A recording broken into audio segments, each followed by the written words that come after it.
हाँ जी, तो सभी को नमस्कार। आज की जो विशेष क्लास रहने वाली है ज्योग्राफी को लेकर, और ज्योग्राफी में ये जो क्लास है स्कूल व्याख्याता, यूजीसी नेट और असिस्टेंट प्रोफेसर के जो विषय है ज्योग्राफी, उनके लिए ये सबसे महत्वपूर्ण कक्षा रहने वाली है।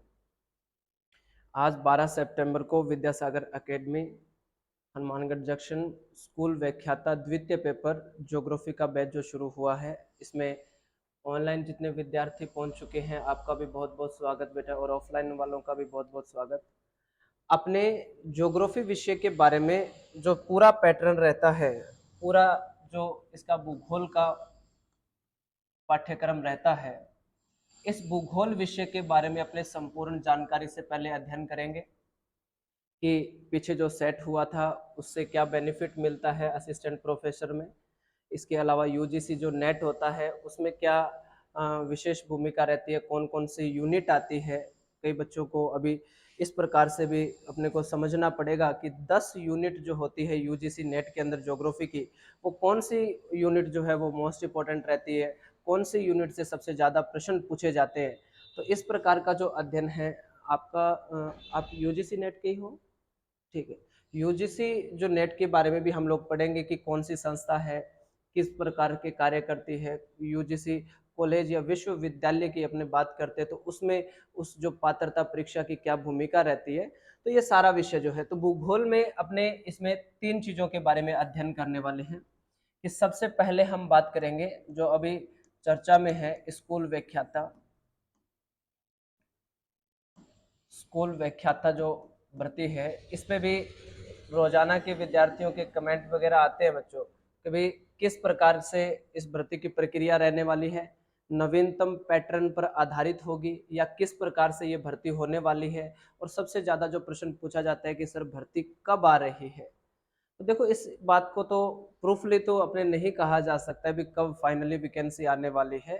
तो वैसा अनुमानित या जो अनुभवी शिक्षक हैं, उनके आधार पर, उनके अनुभव के आधार पर ये कहा जा सकता है कि जैसे आपको पता है 4 से 5 अक्टूबर को जो है आचार संहिता, चुनाव के कारण जब वो आचार संहिता रहेगी, शुरू हो जाएगी, तो उससे पहले पहले जो है इस वैकेंसी की आने की संभावना है। जैसे आपको पता ही है कि 2023 का जो बजट था वो युवाओं का बजट था, तो उसमें निश्चित ही ये हो चुका था कि भाई युवाओं के लिए वैकेंसीज तो आएगी आएगी, इसी इंतजार में इतने सारे प्रश्न उठ रहे हैं कि कब तक आएगी।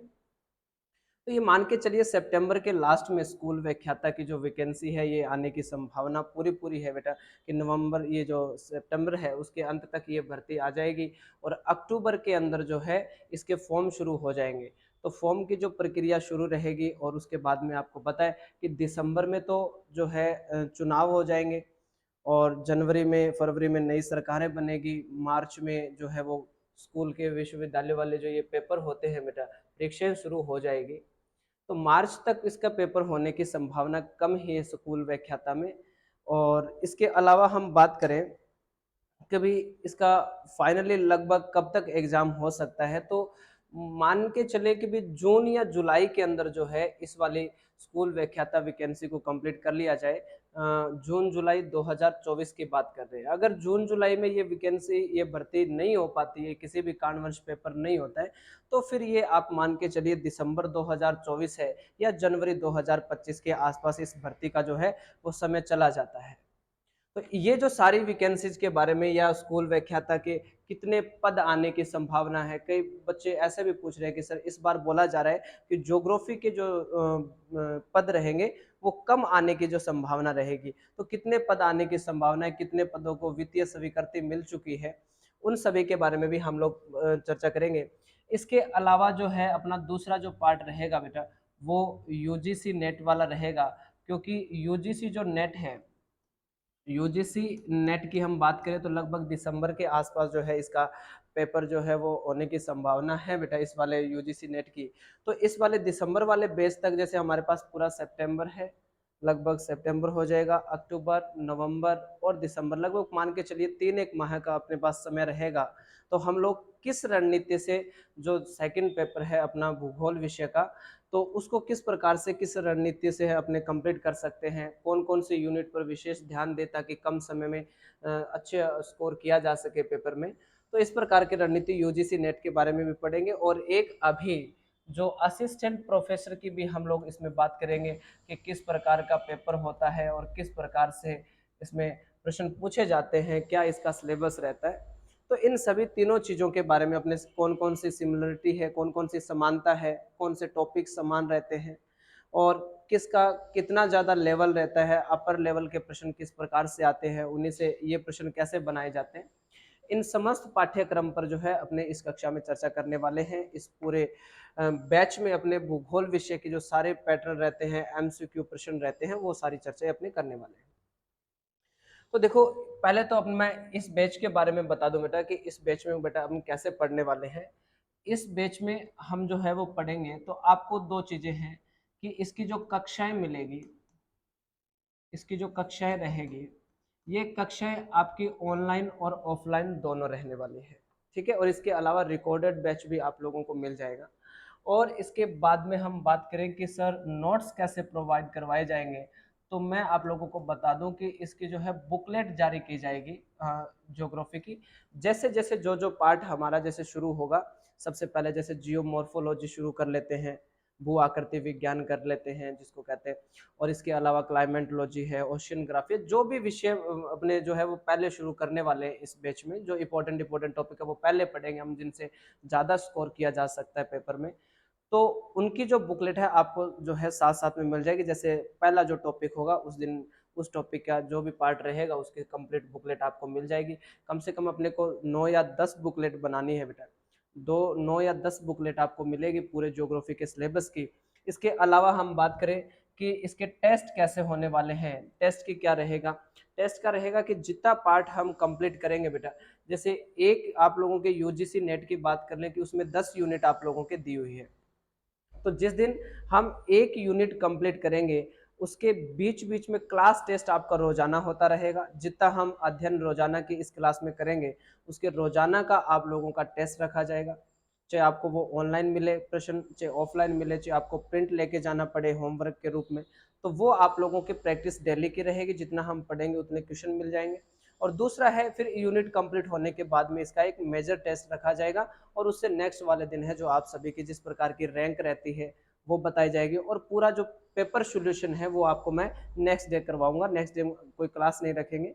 नेक्स्ट डे जो पीछे वाले जो पेपर होगा जो आपका हुआ होगा यहाँ पर, उसका पूरा सोल्यूशन जो है वो मैं सारे प्रश्न आप लोगों को करवाने वाला हूँ। तो इसमें कक्षाएं किस प्रकार से रहने वाली है और शाम की इवनिंग क्लासेस रहने वाली है बेटा इसकी।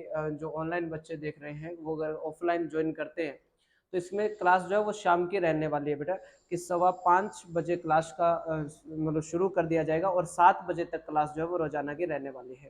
तो ये भी आपको थोड़ा सा ध्यान रखना है। स्कूल व्याख्याता में पहले बात करेंगे, उसके बाद में बेटा यूजीसी की भी बात करेंगे अपने।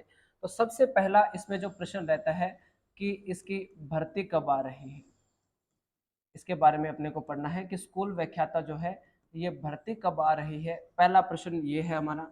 दूसरा जो प्रश्न रहेगा कि सर कितने पद आने वाले हैं।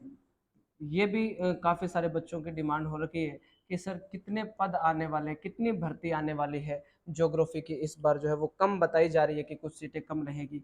इसके बाद में बच्चों का सवाल रहता है कि सर इसके फाइनली बता दो कि फॉर्म कब शुरू हो जाएंगे, फॉर्म कब शुरू हो जाएंगे स्कूल व्याख्याता वाली वैकेंसी के। इसके बाद में जो पूछा जाने वाला सबसे अच्छा जो प्रश्न रहता है बच्चों को, जिसकी सबसे ज्यादा चिंता भी रहती है, तो वो आता है कि परीक्षा जो रहेगी हमारी, कि पेपर जो रहने वाला है इसका जो है परीक्षा परीक्षा कब होने वाली है इसकी। तो ये समस्त प्रकार के जो प्रश्न हमारे रहते हैं। और एक अभी कई बच्चे कह रहे थे कि सर सिलेबस चेंज होने वाला है।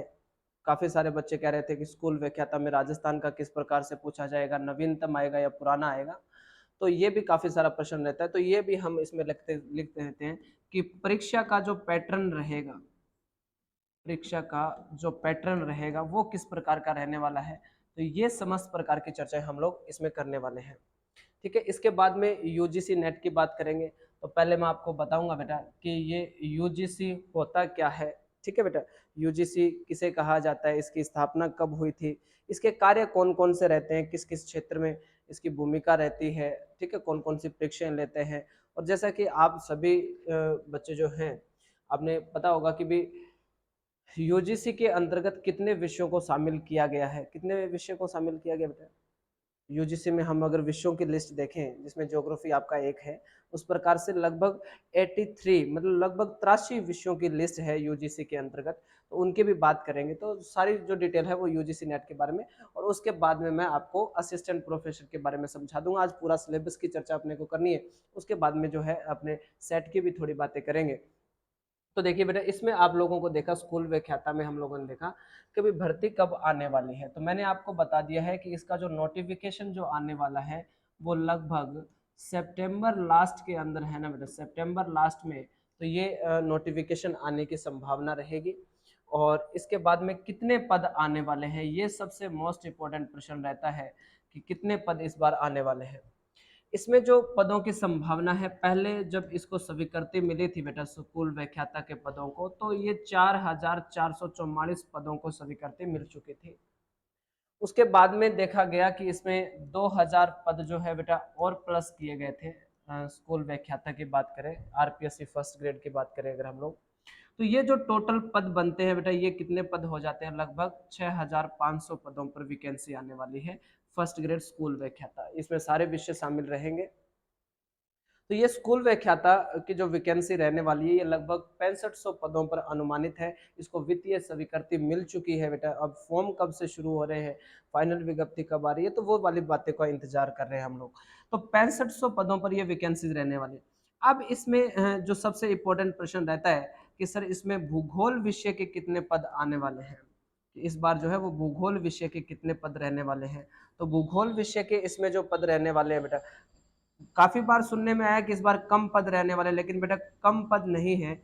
इस बार भी 700 से 800 जो पद है वो आप लोगों को भूगोल विषय के देखने को मिलेंगे, कि इसमें जो 700 से 800 पद रहेंगे वो भूगोल विषय के बारे में पूछे जा सकते, इसमें भूगोल विषय के संबंधित रहेंगे।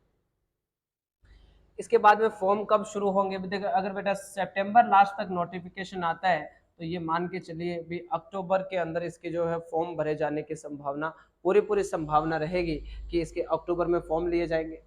अब हमने इससे पहले भी थोड़ी चर्चा कर ली है, भी परीक्षा कब तक होने वाली है बेटा। तो इसकी एक परीक्षा का मैं सीधा आपको आंकड़ा बताऊं बेटा, एक तो जून या जुलाई के अंदर, जून जुलाई 2024 तक इसका पेपर होने की संभावना रहेगी।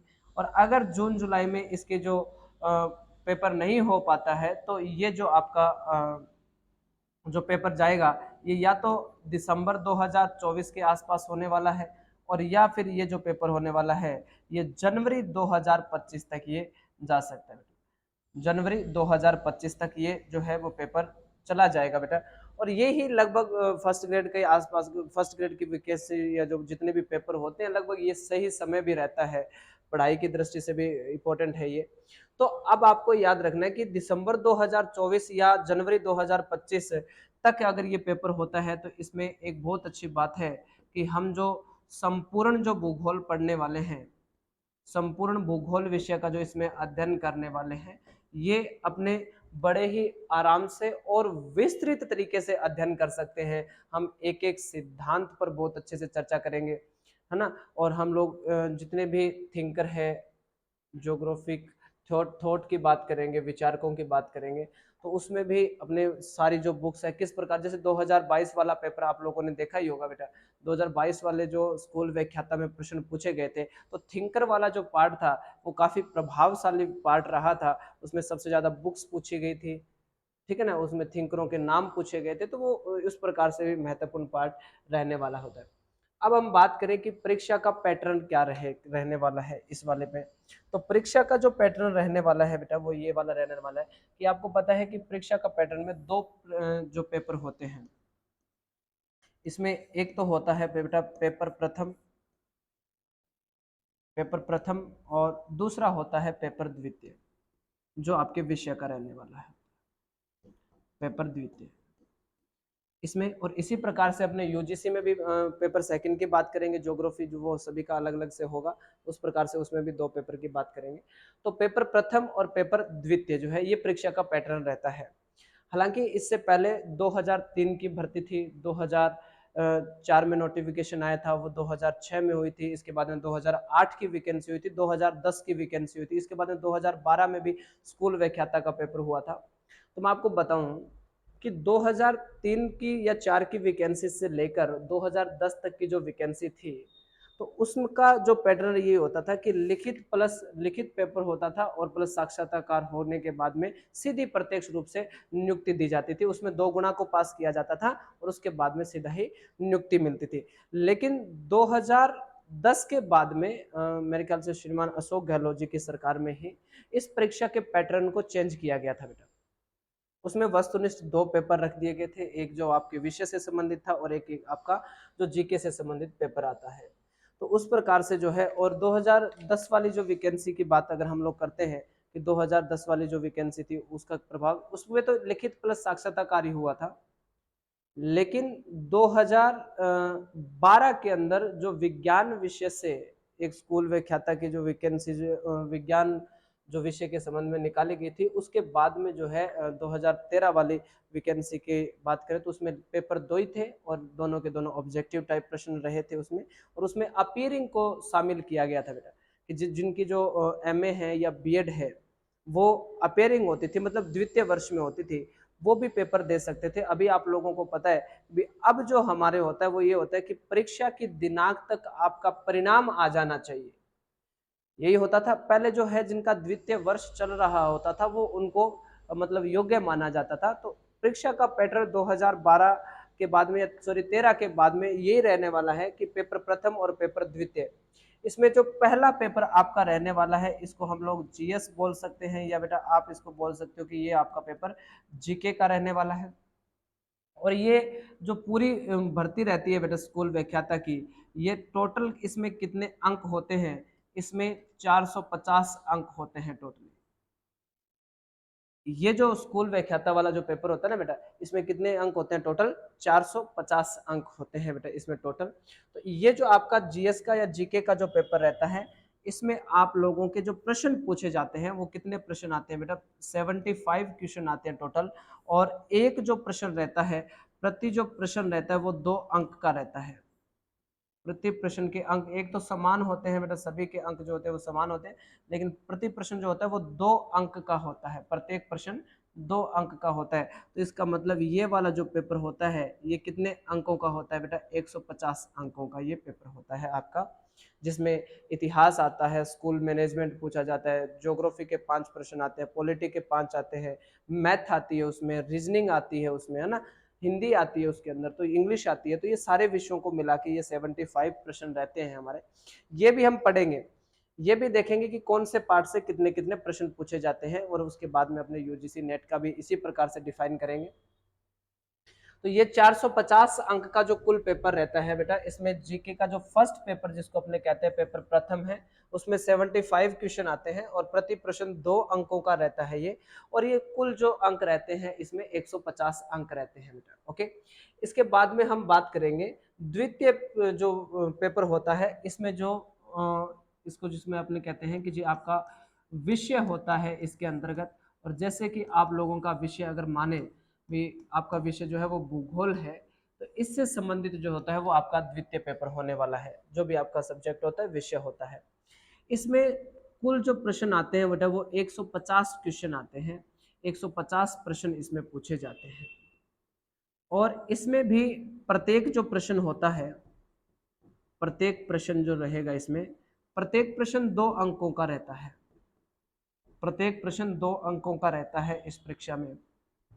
तो ये टोटल कितने नंबरों का होगा बेटा, इसमें कुल जो अंक होते हैं, कुल अंक 300 अंकों का ये पेपर होता है। ये जो पेपर होता है ये 300 अंकों का होता है। तो 150 अंक जो होते हैं वो प्रथम पेपर के होते हैं बेटा, और 300 जो अंक होते हैं वो कौन से पेपर के होते हैं, द्वितीय के होते हैं। और कुल टोटल जो ये रहता है कितना रहता है, 450 अंकों का रहता है। अब अपने इस विषय वस्तु में हम बात करेंगे कि भी द्वितीय पेपर, और द्वितीय पेपर अगर हम यूजीसी नेट में भी देखें ना बेटा, हम बात कर लेंगे 1 मिनट कि भाई यूजीसी नेट को अगर अपने यहीं पर बनाते हैं, 1 मिनट, यूजीसी नेट का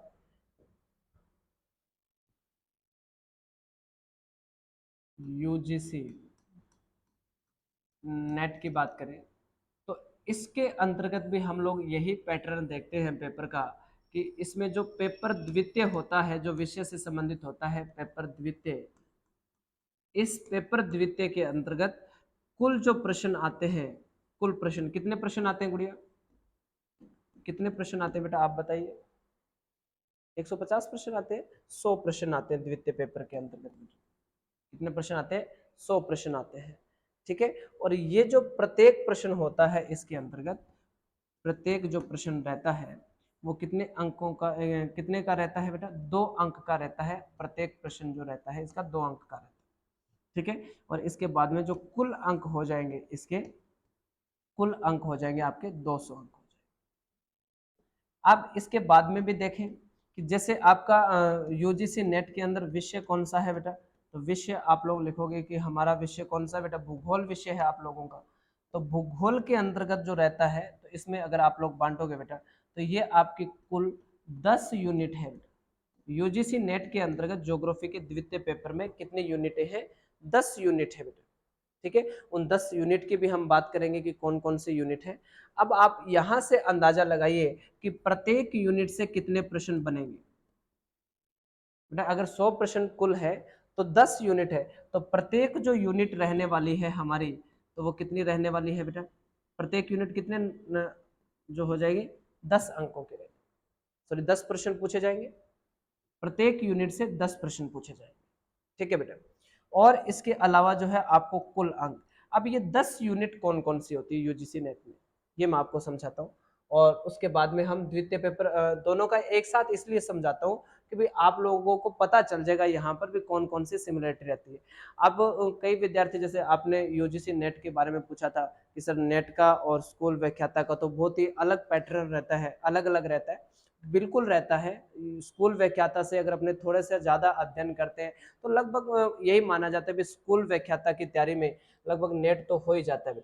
बट नेट, सिर्फ नेट से कोई लाभ प्राप्त होने वाली कोई बात नहीं है, क्योंकि अगर आप लोग विषय की, अगर अपने पास अच्छा समय है, विषय की आप अच्छे से तैयारी कर पाते हो, विषय पर अच्छी पकड़ बना पाते हो, तो आप जेआरएफ के लिए क्वालिफाई हो जाते हो। तब फिर विषय के अंतर्गत अन्य मतलब और बड़े स्तर पर अपने को अध्ययन करने का मौका मिल सकता है, तो वो एक अलग बात है। तो इसमें थोड़ा स्तर तो क्या रहेगा, हाई रहेगा। स्कूल व्याख्याता से थोड़ा सा ज्यादा अपर विषय के बारे में अपने को पता होना चाहिए। लेकिन सिमिलरिटी क्या क्या रहने वाली है, इनमें समानता क्या क्या रहने वाली है, उसकी चर्चा अपने करेंगे। जैसे कि सबसे पहला जो अपने पैटर्न देखते हैं कि सबसे पहला जो ये 10 यूनिट में जो भाग आते हैं वो आपने समझ लेते हैं।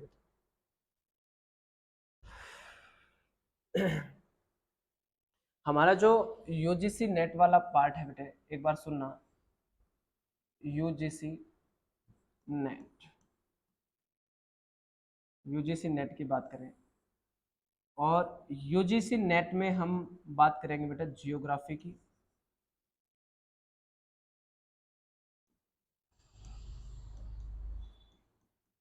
यूजीसी नेट में सब्जेक्ट की बात करें यदि ज्योग्राफी की बेटा, तो इसके अंतर्गत जो टोटल यूनिट है, कुल यूनिट,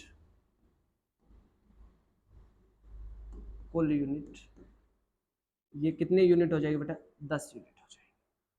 बेटा आपको पता है क्या, हम्म, खड़े होइए, बताइए कौन कौन सी यूनिट है 10 यूनिट के अंतर्गत, होइए, कोई तो दो चार बताइए बेटा, कौन कौन सी होती है। समुद्र विज्ञान हो जाएगी, और जलवायु विज्ञान ठीक है, कृषि भूगोल, आर्थिक भूगोल,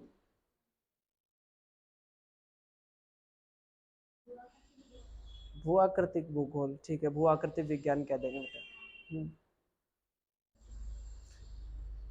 मतलब कंप्लीटली नहीं पता तो बैठो, बैठो। तो यूजीसी नेट के लिए हो आप लोग, ठीक है। इसमें आप ऐसे करो, नोटबुक में जो जो मैं यूनिट लिख रहा हूँ वो साथ साथ में आप लोग भी नोट डाउन करें बेटा। फिर उसके बाद में अपने फर्स्ट इसमें स्कूल व्याख्याता की यूनिट भी देखेंगे कि कितनी यूनिट है और कौन से कितने नंबर की है। प्रथम पेपर भी इसमें यूजीसी नेट वाले विद्यार्थी एक बार लिख ले, उसके बाद में मैं आपको जो स्कूल व्याख्याता वाले जो विद्यार्थी हैं उनके साथ भी सिलेबस पर चर्चा करूंगा। पहले यूजीसी नेट की यूनिट लिख लें। इसमें सबसे पहले यूनिट का आपको नाम लिखना है बेटा, भू आकृति भूगोल। भू आकृति भूगोल, जियोमॉर्फोलॉजी। भू आकृति भूगोल, जियोमॉर्फोलॉजी। ठीक है, और वो आपको पता चल गया है बेटा कि भाई प्रत्येक यूनिट से कितने प्रश्न आने हैं, 10 क्वेश्चन आने हैं। प्रत्येक जो प्रश्न रहेगा वो 2 अंक का रहने वाला है, तो मतलब टोटल जो सेकंड पेपर के मार्क्स रहेंगे वो आप लोगों के 200 मार्क्स रहेंगे। ठीक है बेटा, ओके। इसके बाद में दूसरा जो आपको लिखना है वो लिखना है क्लाइमेटोलॉजी, ज्योग्राफी, ये जलवायु विज्ञान। जिस प्रकार से क्रम से लिखवाए जा रहे हैं उसी प्रकार से लिखें आप लोग भी। जलवायु विज्ञान दूसरा जो पार्ट रहने वाला है वो है जलवायु विज्ञान। इसके बाद में क्लाइमेटोलॉजी के बाद में आप लोग लिखे समुद्र विज्ञान, ओशियनग्राफी। समुद्र विज्ञान, समुद्र विज्ञान और समुद्र विज्ञान ओशियनग्राफी के बाद में नंबर 4 पर आपको लिखना है पर्यावरण भूगोल।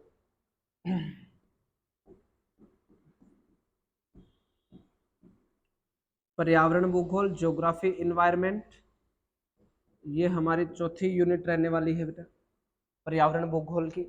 इसके बाद में जनसंख्या एवं अधिवास भूगोल नंबर 5 पर आएगा। जनसंख्या एवं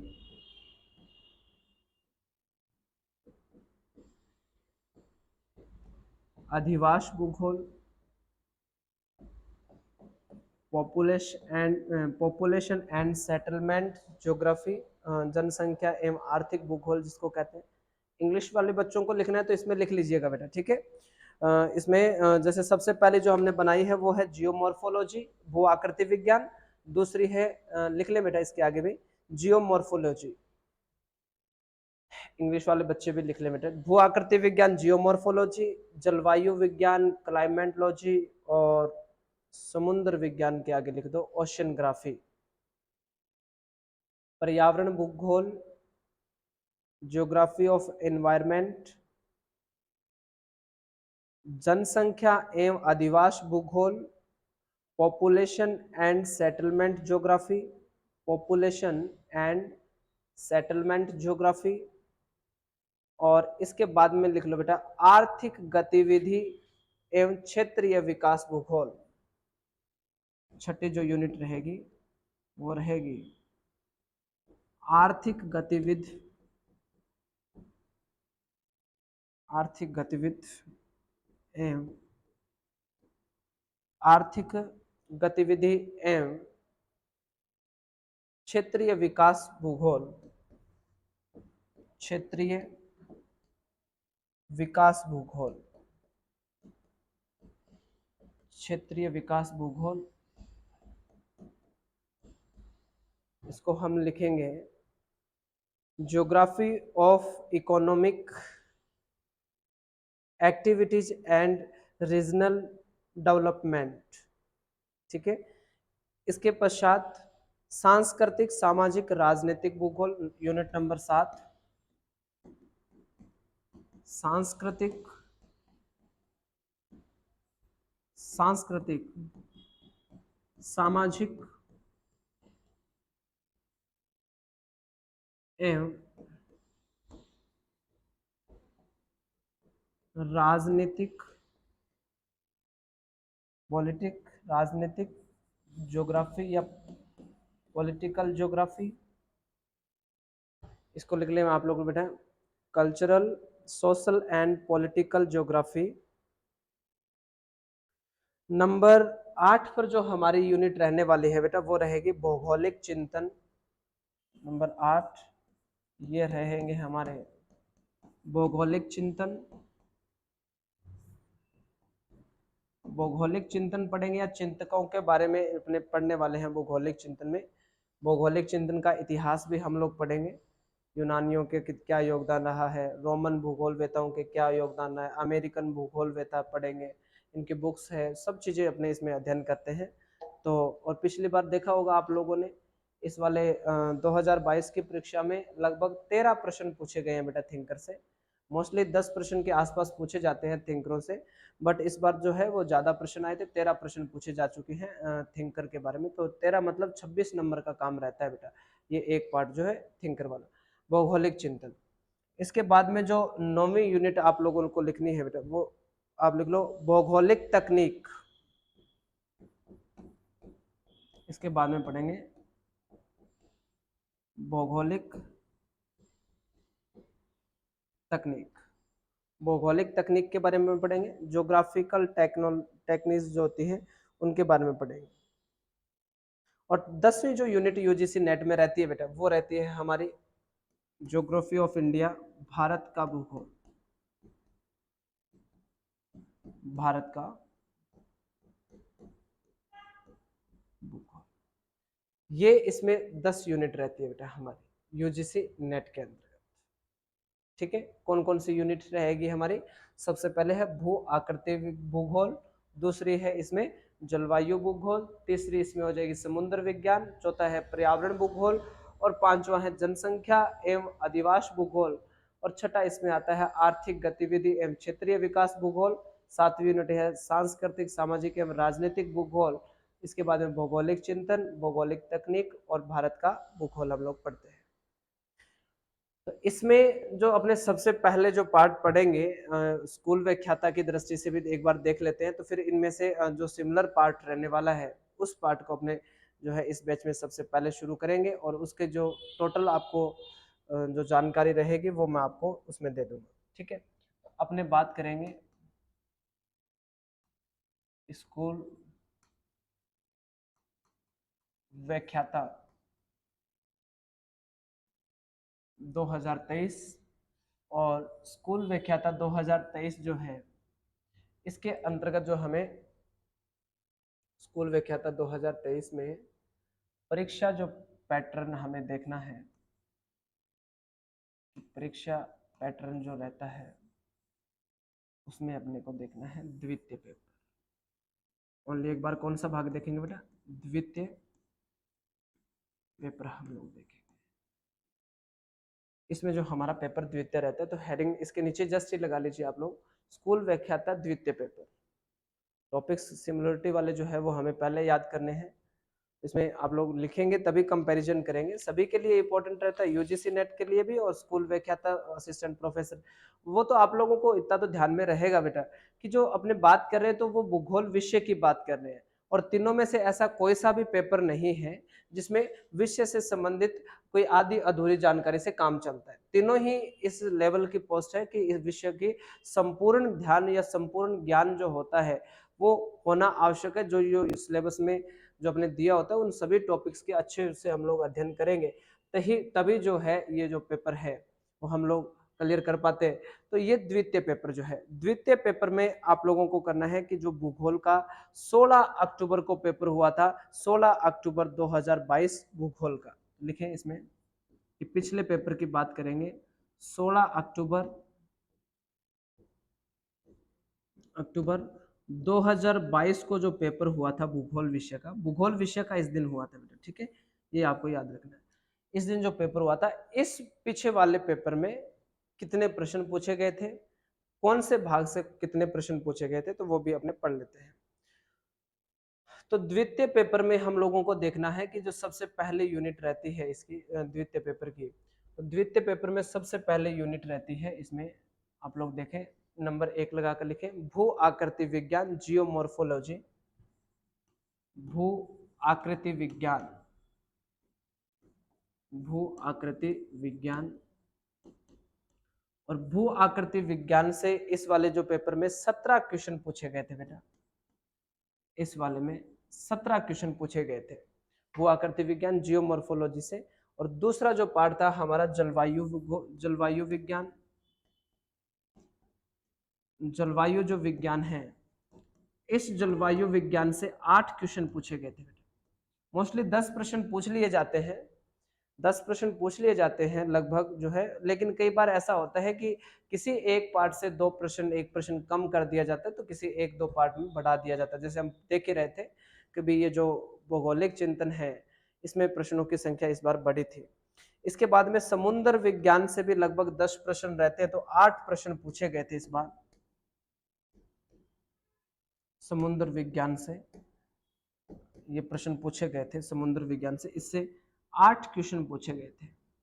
और एक प्रश्न तो अपना डेटो प्रश्न पूछा गया था बेटा, कि जो महासागरों के अंदर लवणता वाला, जो इस वाले पेपर में प्रश्न पूछा गया था कि महासागरों के अंदर जो लवणता पाई जाती है उसका ज्यादा से कम की ओर अपने को क्रम बताना था। भी सोडियम क्लोराइड कितने जो है प्रतिशत पाया जाता है, मैग्नीशियम क्लोराइड कितना पाया जाता है ना। तो ये सारे जो है ब्रोमाइड है वो कितना प्रकार पाया जाता है, तो ये अपने उसमें प्रतिशत के आधार पर प्रश्न पूछा गया था। तो हमने उसमें अध्ययन किया ही हुआ था कि भी 1884 के अंदर जो डीपमार ने एक सैनिक ये जो अभियान था अंटार्कटिका अभियान के तहत समुद्रों में लवणों का पता लगाने के लिए एक अभियान लिया था डीपमार ने 1884 के अंदर। और उसमें उसने 47 प्रकार के लवणों का पता लगाया था, और उसमें टॉप जो 7 थे पहले वाले उनको याद रखना था। लेकिन परीक्षा में आपको 5 याद थे, तो वो प्रश्न भी सही हो गया था, कोई दिक्कत वाली बात नहीं थी।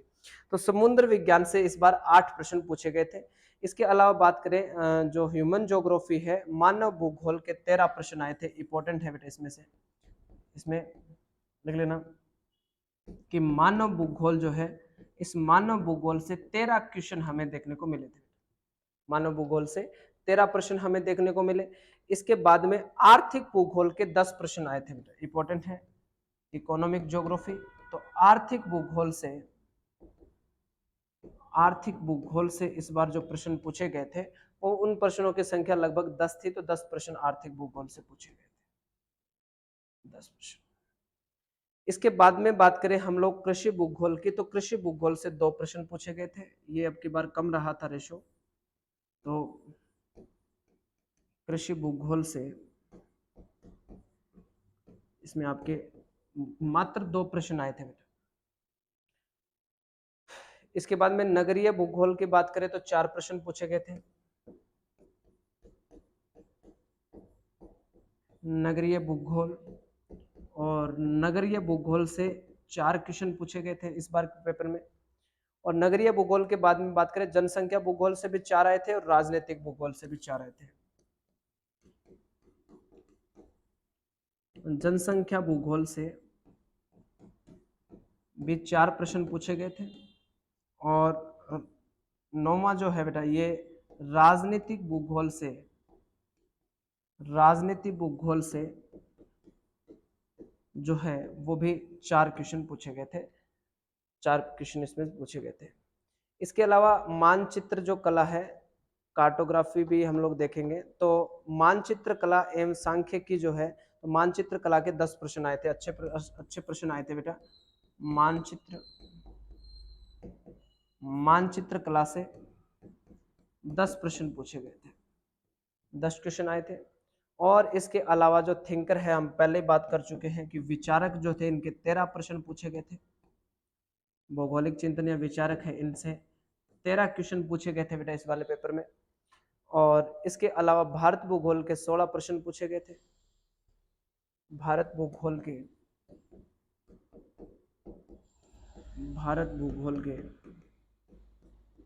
16 क्वेश्चन इसके अंतर्गत पूछे गए थे। और राजस्थान भूगोल के 21 प्रश्न बेटा, लिखो ये भी, राजस्थान भूगोल के 21 प्रश्न अपने को इसमें देखने को मिले थे। इस प्रकार जो हमारे टोटल जो क्वेश्चन बेटा होते हैं, ये जो टोटल प्रश्न रहते हैं, तो ये हमारे टोटल प्रश्न हो जाएंगे 130 प्रश्न। ठीक है बेटा, 130 प्रश्न जो है वो इस वाले पार्ट से पूछे गए थे। और इसके अलावा जो 20 प्रश्न जो आते हैं बेटा, है ना बेटा, लगभग जो 20 प्रश्न आते हैं वो मनोविज्ञान से पूछ लिए जाते हैं। या कई बार 120 का और 30 का रेशो भी रह जाता है, 5-4 प्रश्न ऊपर नीचे इसमें हो ही जाते हैं। तो 20 जो क्वेश्चन रहते हैं इसमें, वो रहते हैं बेटा मनोविज्ञान के, या संचार, या वो अपने इसको कहते हैं आईसीटी बुक के नाम से भी जानते हैं अपने। इसके 10 प्रश्न जो है वो अलग से आते हैं, ये 20 क्वेश्चन अलग से पूछे गए थे। तो टोटल जो द्वितीय पेपर जो हुआ था वो टोटल हमारा कितना रहा था, 150 प्रश्न का रहता है। और 150 प्रश्न के अंतर्गत ये पार्ट जो है वो इतने इतने नंबर के रहे थे। अब आप इसमें देखो कि हमने जो यूजीसी नेट का जो विषय का अध्ययन करना है, उसमें अपने कंपैरिजन करें बेटा, तो इसमें आप एक सिमिलरिटी देखें कि भू आकृति विज्ञान के हमने यहाँ पर 17 प्रश्न मान रखे हैं, तो आप यूजीसी नेट में भी इसका कितना करते हो बेटा, 10 प्रश्न आते हैं। उसके तो 10 यूनिट है, 10-10 प्रश्न है, प्रत्येक प्रश्न 2 अंकों का, तो कोई दिक्कत नहीं। इसमें जलवायु विज्ञान से 8 प्रश्न आते हैं, तो इसमें भी आप लोग देखिए जलवायु विज्ञान से कितने क्वेश्चन आ रखे हैं, 8 प्रश्न इसमें आते हैं, तो उसमें 10 प्रश्न आते हैं। तो इसमें भी ये भी अपने देख लेते हैं, तो इसके 10 क्वेश्चन है, तो 10 क्वेश्चन है, तो आप देखिए डिफरेंस देखिए कितने प्रश्न का है, 2 प्रश्न का है, और 2 प्रश्न का कोई डिफरेंस नहीं होता है बेटा, ठीक है। ज्यादा भी हो सकते हैं, 10 से 12 भी हो सकते हैं, 8 से 7 भी हो सकते हैं, तो ये थोड़ा ऊपर नीचे का जो है वो रहता ही है। समुद्र विज्ञान से 8 आते हैं, तो इसमें भी आप लोग देख लीजिए समुद्र विज्ञान में इसमें 10 क्वेश्चन आते हैं, तो ये भी सिमिलरिटी रहेगी। इसके बाद में आर्थिक भूगोल में हम लोग चलते हैं, तो इसमें भी 10 क्वेश्चन आए हैं, और इसमें भी आर्थिक भूगोल में 10 प्रश्न है। आराम से देखना कि इस आर्थिक भूगोल में इसमें भी 10 प्रश्न पूछे गए, तो ये भी सिमिलरिटी रहेगी। इसमें जनसंख्या भूगोल से 4 प्रश्न है, तो इसका मतलब जनसंख्या भूगोल जो है उसमें तो 4 प्रश्न आए, लेकिन इसमें से कितने आएंगे, 10 क्वेश्चन आएंगे, मतलब इसमें 6 प्लस रहते हैं। कितने रहते हैं, 6 प्रश्न प्लस रहते हैं जनसंख्या भूगोल में। इसके बाद में देखें कि राजनीतिक भूगोल या मानचित्र भौगोलिक तकनीक या भारत भूगोल से देख लें, तो इसके अंतर्गत 16 प्रश्न है, इसके अंतर्गत लगभग 12, 11, 10 के आसपास आंकड़ा रहता है बेटा। इसमें 16 है, तो इसमें 10 क्वेश्चन अपने को देखने को। तो इस प्रकार से जो पहले 5-4 जो पार्ट रहते हैं बेटा, 10 में इसमें 13 है, उसमें से 10 यूनिट है, तो इसमें से जो लगभग प्रश्न रहते हैं 8-10 8-10 8-10 का क्या रहता है, बराबर रहता है। तो इसमें यूजीसी नेट वालों को भी कोई चिंता करने की आवश्यकता नहीं है, और स्कूल व्याख्याता जो आरपीएससी फर्स्ट ग्रेड के उनके लिए भी कोई समस्या की बात नहीं है। भी कई बार ऐसे होता है कि भाई डिमोटिवेट हो जाते हैं कि भाई दोनों की तैयारी एक साथ नहीं हो सकती है, वो सेंटर की है, ये स्टेट की वैकेंसी है, दोनों में डिफरेंस रहता है, लेवल का रहता है। तो देखो, अगर आप ये पार्ट पढ़ोगे तो इसका लेवल ऑटोमेटिक क्लियर हो जाएगा। स्कूल व्याख्याता के लिए पढ़ना पड़ता है, तो हमें बहुत अच्छे से तैयारी करनी होती है, अच्छे लेवल के प्रश्न आते हैं, तो उसके साथ इसकी तैयारी हो जाती है। इसमें थोड़ी सी भाषा हार्ड रहती है, तो वैसा हम क्वेश्चनों का जो पैटर्न रखेंगे वो दोनों प्रकार का मिक्सअप रख देंगे। समझ गए, यूजीसी नेट के लिए भी इंपॉर्टेंट होना चाहिए। तो इसमें जो सबसे पहले यूनिट जो अपने शुरू करेंगे, तो उसमें सबसे पहले यूनिट जो है, आपकी कोई डिमांड है तो बेटा बता दीजिए कौन सी कोई यूनिट शुरू करनी है, आप स्टार्टिंग उस टॉपिक से चाहते हो, या इसमें हम लोग देखें ना बेटा, दोनों में एक सिमिलरिटी वाला जो पहले पार्ट है, राजस्थान वाला पार्ट जो वो पहले अपने को शुरू करने की कोई आवश्यकता नहीं है इसमें, ठीक है बेटा, उसमें कोई विशेष सिमिलरिटी नहीं रहती है। और सिमिलरिटी इसलिए भी नहीं है, आपको ये भी याद रखना कि अभी जो नवीनतम परिवर्तन आ रहा है, तो बच्चों का ये भी प्रश्न है, इस पर भी बात करेंगे हम लोग कि भाई नवीनतम पैटर्न पर आधारित होने वाली है, पुराना वाला जीके पूछा जाएगा, नए वाला जीके पूछा जाएगा, इस पर भी हम लोग बात करेंगे, और ज्यादा विशेष कोई परिवर्तन वाली बात भी नहीं है, वो स्थलों के नाम अपने को थोड़ा सा अपडेट याद करने हैं। तो इसमें मैं आप लोगों को बताऊं कि जैसे आप लोग इसमें हम चुनते हैं कि कौन सा भारत का भूगोल यदि चुन लेते हैं, देखना यदि हम लोग एक टॉपिक शुरू करते हैं अच्छे लेवल से, भारत का भूगोल, और ये भारत का भूगोल जो आपका रहने वाला है, ये यूजीसी नेट और असिस्टेंट प्रोफेसर, और इसके अलावा जो हम बात करते हैं स्कूल व्याख्याता आरपीएससी फर्स्ट ग्रेड की, तो उस लेवल से शुरू अपने इसको कर लेते हैं। और इसका जो लाभ है बेटा वो आरएस वाले विद्यार्थियों को भी मिलेगा, क्योंकि ये रेगुलर जो हमारी क्लास रहने वाली है, ऑनलाइन भी मिल जाएगी, ऑफलाइन भी आप लोगों को इसकी क्लास लगा सकते हो, और इसके अलावा जो है आपको रिकॉर्डेड कोर्स भी आप लोगों को मिल जाएगा, ठीक है। और हम बात कर रहे थे भारत के भूगोल की। अब भारत भूगोल में देखिए कि हम लोग जो है सबसे पहला टॉपिक जो पढ़ते हैं वो स्थिति पढ़ते हैं, लोकेशन पढ़ते हैं। तो जब लोकेशन से हम लोग इस पार्ट को शुरू करते हैं भारत के भूगोल को, तो इसमें हम लोग देखें कि भारत का जो भूगोल है, इसमें सबसे पहला जो टॉपिक हम लोग देखते हैं, स्थिति देखते हैं। स्थिति देखते हैं मतलब लोकेशन वाला पार्ट देखते हैं।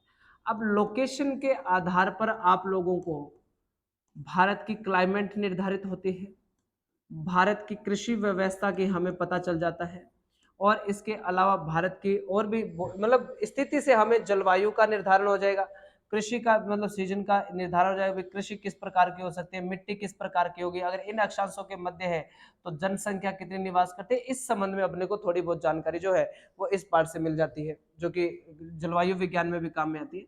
लेकिन सबसे महत्वपूर्ण जो टॉपिक रहता है इसके अंतर्गत, जिसको अपने कहते हैं बेटा भौतिक प्रदेश या भौतिक स्वरूप कहते हैं अपने।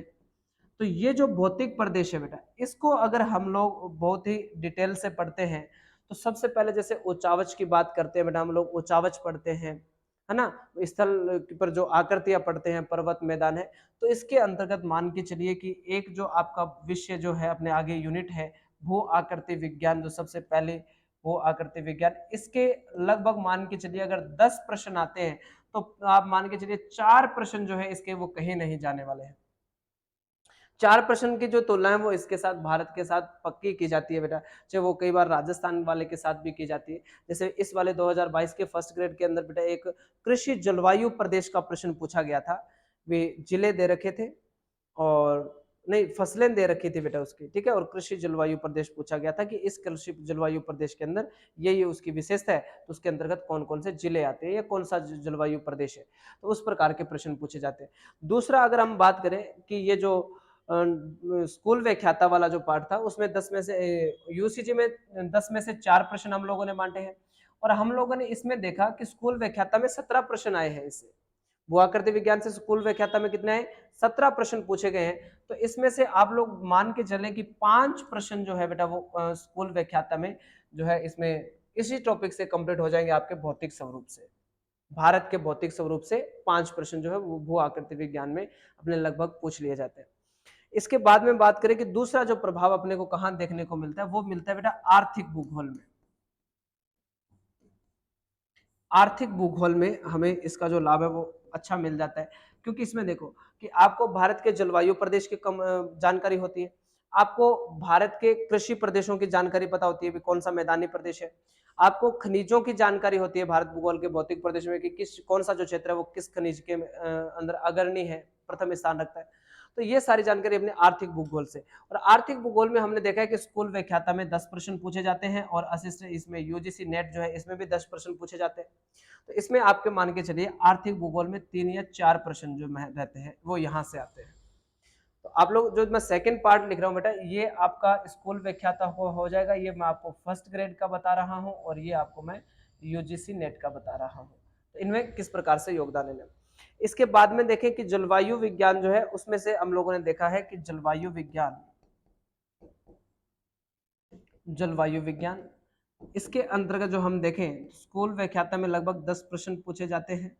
तो यूजीसी नेट के अंतर्गत हम लोगों ने देखते हैं कि इसके लगभग 10 प्रश्न इसी के आते हैं, और लेकिन इसके जो इस बार प्रश्न पूछे गए थे वो 8 ही प्रश्न पूछे गए थे। यूजीसी नेट में इसके 8 ही प्रश्न पूछे गए थे, और वैसे इसमें स्कूल व्याख्याता में 8 प्रश्न पूछे गए थे, और वैसे टोटल 10 प्रश्न आते हैं, लेकिन अपने इस वाले भाग से कितने कंप्लीट हो जाएंगे, तो ये मान के चले बेटा 3 प्रश्न अपने यहाँ से कंप्लीट, और 16 प्रश्न जो है वो भारत भूगोल के हम लोगों ने देखे रखे हैं कि 16 प्रश्न जो है वो स्कूल व्याख्याता में भारत भूगोल के स्पेशली पूछे जाते हैं, और इसके अलावा जो है इस प्रकार से इन विषयों के भी हो जाते हैं काफी सारे प्रश्न।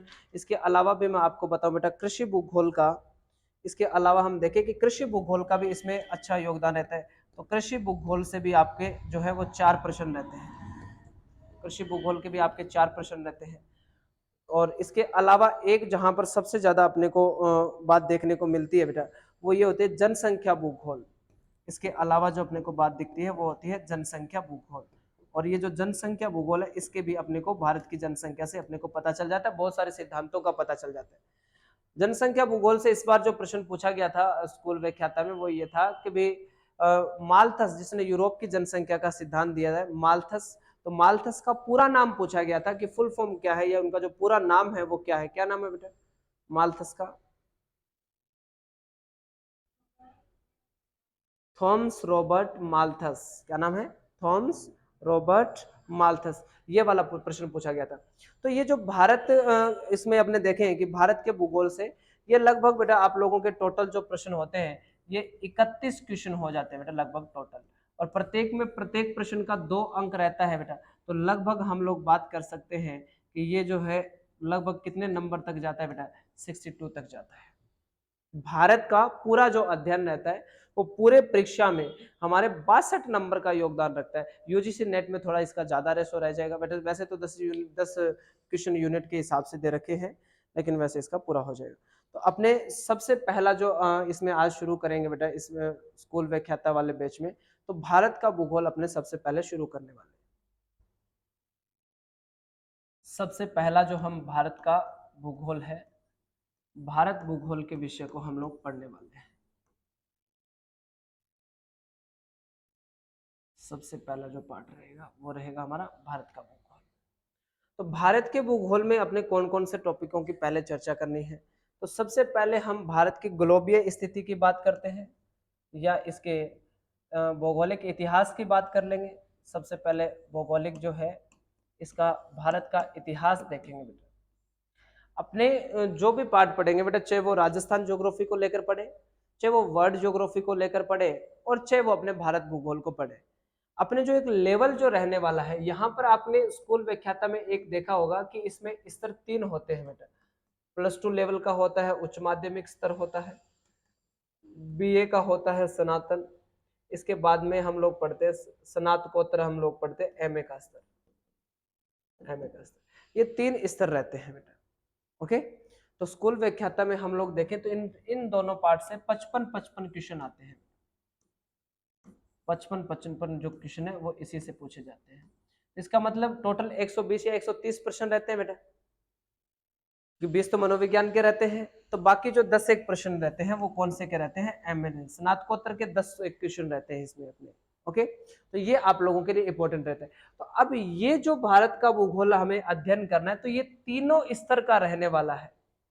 समझ रहे हो ना? कहीं कई बार ऐसा होता है कि बच्चे भारत का भूगोल अलग से पढ़ते हैं, राजस्थान का भूगोल चलो ठीक है, अभी नवीनतम बदलना पड़ेगा हमें, तो उसको एक अलग प्रक्रिया से अपने हैंडल करने वाले राजस्थान की ज्योग्राफी को, बट विश्व भूगोल है तो इनको बहुत ही अलग और डिफरेंट पार्ट बना देते हैं, एक दूसरे के विपरीत करके छोड़ देते हैं। कई बच्चे बोलते हैं विश्व वाला पार्ट अच्छा है सर, और कई बोल देते हैं कि सर हमारा भारत वाला पार्ट जो है वो अच्छा है। तो इनको डिफरेंट अपने को करना नहीं है। जो भी हम पार्ट या जिस शब्द की, जिस विषय की, जिस टॉपिक की हम बात कर रहे होंगे, उसकी पूरी डेप्थ में पढ़ते हुए हम लोग जाएंगे। वो इसलिए पढ़ते जाएंगे, देखो बेटा, अगर मैं आप लोगों को अचानक से किसी अन्य कॉन्टिनेंट के बारे में है या जापान के बारे में बताता हूँ, और वो जापान की बात में हम लोग जो है भारत की बात करते हैं, तो भारत वाला जो पोर्शन रहता है वो आपको ज्यादा याद रहता है। ठीक है, भारत वाला जो पोर्शन रहता है वो ज्यादा याद रहता है, क्योंकि उसमें अपना एक अलग लगाव हो जाता है। कंपैरिजन का फायदा आपको ये होगा कि जब हम लोग विश्व भूगोल पढ़ रहे होंगे, जब हम लोग भौगोलिक चिंतन पढ़ रहे होंगे, जब हम कृषि भूगोल, आर्थिक भूगोल जब पढ़ रहे होंगे, तो उन सारे शब्दों की विषय वस्तु जो होती है, भी आर्थिक भूगोल में कैसे कैसे शब्द जो है, हाँ, तो काफी सारे जो शब्द है वो सिमिलर रहने वाले हैं। तो परिभाषाएं अपने को बेस्ट जो तैयार करना होता है, तो वो कौन से बुक से हो जाएगा बेटा, +2 की बुक से हो जाएगा। और +2 की बुक से 55 प्रश्न का मतलब ये नहीं कि एक ही किताब से 55 प्रश्न पूछे जाते हैं बेटा, ये आपकी 6 से लेकर और कब तक की है बेटा, 12th तक की बुक्स के टोटल एनसीईआरटी बुक्स के से 55 प्रश्न रहते हैं। तो हमारे जो भी डाटा रहे, जो भी आंकड़े रहे, ये पीछे पीटीआई में भी काफी सारे आंकड़ों को लेकर, चोटियों की ऊंचाई को लेकर दिक्कत रहती है। तो एनसीईआरटी के कौन से ऑथेंटिक बुक्स के कौन से आंकड़े हैं, उन पर अपने को चर्चा करनी है। तो आंकड़ों से संबंधित अपने कोई भी डाउट नहीं रखेंगे।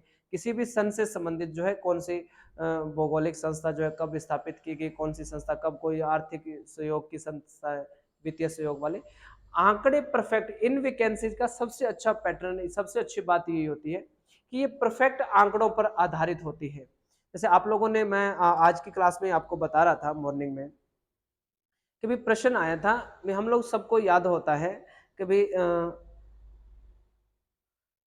ये शिकागो विश्व धर्म सम्मेलन जो हुआ था, शिकागो धर्म सम्मेलन, आज के टेस्ट में ऐसा प्रश्न रहा होगा कि शिकागो धर्म सम्मेलन कब हुआ था। तो इतिहास में मोस्टली सबको पता ही था भी 1893 में होता, 1893 में हुआ था। लेकिन प्रश्न आप लोगों ने देखा होगा, ऑनलाइन बच्चे जो देख रहे हैं, हाँ सभी को गुड इवनिंग बेटा।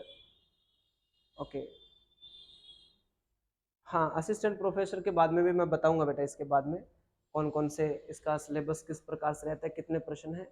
आज की कक्षा में अपने 2 सिलेबस की विशेष चर्चा कर लेते हैं, यूजीसी नेट वाले की और स्कूल व्याख्याता आरपीएससी फर्स्ट ग्रेड की। इन 2 की बातें कर लेते हैं, उसके पश्चात जो है वो अपने बातें करेंगे आगे। तो मैं बता रहा था कि भी भौगोलिक इतिहास या जो भी पार्ट अपने को बहुत ही डेप्थ में पढ़ना बहुत जरूरी है। तो ये इतिहास भूगोल का सबसे पहले यहाँ पढ़ेंगे। इसके बाद में जो है अपने पूरी पृथ्वी के ग्लोब की बात करेंगे। पूरे पृथ्वी पर, है ना बेटा, ग्लोब की बात करेंगे। और जब ग्लोब की हम बात करेंगे, इसका निर्माण किसने किया, मार्टिन बेहम ने किया। क्या क्या आधार रहे, इस ग्लोब के निर्माण से कौन कौन सी चीजें भूगोल में काफी आसान हो गई थी, कौन कौन सी चीजें कठिन हो गई थी, कौन कौन से इसमें आसान भी हो गई थी। तो ये सारी चीजें ग्लोब के बारे में। इसके बाद में ज्योग्राफी का विषय वस्तु कितने प्रकार का रहता है, भूगोल कितने प्रकार का होता है, कितने प्रकार का भूगोल होता है गुड़िया, आप बताओ रे, आप में से बताओ कितने होते हैं। जितने भी प्रकार के भूगोल, अपने 10-10 प्रकार तो हमने, 13 प्रकार तो हमने लिख रखे हैं बेटा नोट इसमें बोर्ड पर। अभी 13 प्रकार के तो अपने वैसे भाग पढ़ते होते। हाँ हाँ, 17 या 18 जो भाग लगभग हम लोग पढ़ते हैं ज्योग्राफी के अंदर। तो ये जो सारे भाग रहते हैं, इनमें कौन से पार्ट का कौन सा जनक है। पहले इसमें ना बेटा, इतिहास में हम लोग सारे भूगोल की विषय वस्तु को समझ लेंगे। भी राजनीतिक भूगोल में किसका अध्ययन करेंगे तो आर्थिक भूगोल में किसका अध्ययन करेंगे, लेकिन अपने जो पार्ट रहने वाला है आज की कक्षा में, जो जहां से शुरुआत करनी है सिलेबस क्लियर करने के बाद, वो भारत के भूगोल, भारत का जो भूगोल है उस विषय के बारे में अपने को पढ़ना रहेगा। तो उसके बाद में ग्लोब के बाद में भारत की जो है हम लोग स्थिति के बारे में पढ़ने वाले हैं, कि भाई भारत की स्थिति क्या रहने वाली है, किस प्रकार की अक्षांशीय स्थिति है, किस प्रकार से देशांतरीय स्थिति रहती है, हमारे जो इंडियन स्टैंडर्ड टाइम क्या है, इंडियन स्टैंडर्ड टाइम जो वो निर्धारण किस प्रकार से होता है। ऐसे भी काफी सारे प्रश्न जो है वो फर्स्ट ग्रेड में अपने को देखने को मिलते हैं। और इसके अलावा प्रथम पेपर में तो सिर्फ स्कूल व्याख्याता में राजस्थान का स्थिति और विस्तार या लोकेशन से संबंधित प्रश्न आते हैं।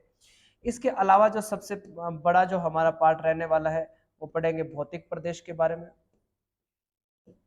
और भौतिक प्रदेश के जस्ट बाद जो अपने टॉपिक पढ़ेंगे वो ड्रेनेज सिस्टम पढ़ेंगे, अपवाह प्रणाली पढ़ेंगे, अपवाह प्रणाली पढ़ लेंगे। और अपवाह प्रणाली के बाद में जो हम लोग पढ़ने वाले हैं वो सीधा अपने टॉपिक करेंगे बेटा कृषि। और कृषि के बाद में हम पढ़ेंगे भारत का औद्योगिक जो विकास है उसके बारे में भी हम लोग चर्चा करेंगे। और सबसे इम्पोर्टेंट प्रश्न जो रहने वाले होते हैं, जो सबसे ज़्यादा मुश्किल हो जाते हैं, एक तो परिवहन का जो टॉपिक रहता है और एक हम लोग जनसंख्या का जो टॉपिक देखते हैं ये वाला। और एक जो सबसे ज़्यादा प्रश्न इस वाले पेपर में अपने को देखने को मिले तो वो कौन सा था बेटा, खनिज से संबंधित था। और ये जिनका खनिजों से संबंधित विषय जो टॉपिक है वो थोड़ा अगर ध्यान से पढ़ा हुआ था तो मेरे ख्याल से दूसरा ही प्रश्न तो टिस्को को लेकर पूछा गया था कि टिस्को की स्थापना कब हुई थी, है ना बेटा। तो कब हुई थी, 1907 के अंदर टिस्को की स्थापना हुई थी, टाटा आयरन स्टील कंपनी की। ये पेपर में ज्योग्राफी वाले जो पेपर में दूसरा ही प्रश्न देखने को मिला। और उसके बाद में ये प्रश्न पूछा गया था कि विश्व में सबसे ज्यादा जो लोहा निकाले जाने वाला जो स्थान है, देखो लोहा इस्पात उद्योग से ही टिस्को का प्रश्न पूछा गया। लोहा उत्पादन का पूछ लिया गया कि जो जंग का कटोरा कहलाता है। और एक प्रश्न जो है वो इसी लोहा इस्पात के आसपास जुड़ा हुआ प्रश्न एक और भी पूछा गया था। तो ये 3-4 प्रश्न जो है वो खनिजों से भी इस बार पूछे गए थे। इसके अलावा बात करें कि खनिजों के बाद हम बात करेंगे बेटा कि भारत की मृदा, विशेष टॉपिक रहता है बेटा। भारत की मृदा के बारे में जब अध्ययन कर लेंगे तो इसके आधार पर आपको वहां के जो प्रमुख व्यवसाय रहेंगे वो यहाँ पर समझ में आ जाएंगे, वो उद्योग की दृष्टि से महत्वपूर्ण रहेंगे वो समझ में आ जाएंगे। भी उत्पादन जहां होता है उसी प्रकार के उद्योग रहेंगे, जनसंख्या घनत्व उनका ज्यादा रहेगा। तो ये सारी बातें आपको मृदा से समझ में आ जाएगी। तो इसके बाद में जो हमारे और मुख्य जो टॉपिक रहते हैं, तो उसमें एक मुख्य जो टॉपिक रहता है वो जलवायु का रहता है ना, भारत के भूगोल में। और जलवायु के अंदर मैं आपको बता दूं कि इस जलवायु प्रदेश के अंदर का जो अपने पढ़ेंगे भारत की जलवायु, भारत का मानसून जो पढ़ते हैं, इसमें जो साधारण जो अपने जलवायु के बारे में अध्ययन करते हैं भी, दक्षिणी पश्चिमी मानसून है, उत्तर पूर्वी मानसून है, इसका प्रभाव कम हो चुका है, इससे ज्यादा प्रश्न पूछे नहीं जाते हैं। जबकि भारत का जो जलवायु का वर्गीकरण है, ट्रिवार्था ने किस प्रकार से किया है, वो व्लादिमीर कोपेन ने किस प्रकार से किया है ना। तो ये जो है वो सबसे ज्यादा पूछे जाने लगे हैं कि कौन सा राज्य कौन से जलवायु प्रदेश के अंतर्गत आता है या वहां किस प्रकार की जलवायु है। तो ये जो हमारे मेन जो टॉपिक रहने वाले हैं बेटा इसमें, तो ये इन टॉपिकों पर अपने विस्तार से चर्चा करने वाले हैं। तो इसमें सबसे पहला अपने इतिहास की दृष्टि देखेंगे, ग्लोब की दृष्टि से भारत के भूगोल को देखेंगे। तो आप लोग इतने कुछ लिख लीजिए, मैं आपको लिखवा देता हूँ। इसमें लिखो भारत में, लिखो भारत भूगोल, हेडिंग लगा लीजिए। बाकी आपको ये वाली जो पीपीटी है ये आपके पास पहुंच जाएगी। आप लोग पहले सिलेबस को बहुत अच्छे से, जितने भी विद्यार्थी लाए हुए बेटा वो कल की क्लास में सिलेबस अपना लेकर आए। अपने पास सिलेबस लेके बैठ जाएं। यूजीसी नेट वाले जो तैयारी कर रहे हैं बच्चे, वो यूजीसी नेट वाला सिलेबस अपने पास रखें। और जो स्कूल व्याख्याता के लिए है, उनके लिए तो वैसे अच्छा टाइम मिलने वाला है बेटा आप लोगों को इस बार पेपर की तैयारी के लिए भी।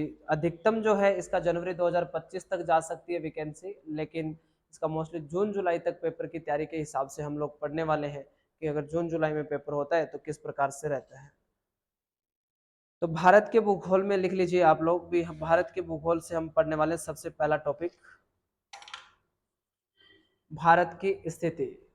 उसमें सबसे पहला जो टॉपिक हम पढ़ेंगे वो पढ़ेंगे भारत की स्थिति के बारे में। भारत की स्थिति, ओके, भारत की स्थिति। इसमें भारत की स्थिति में अपने शुरू करते हैं।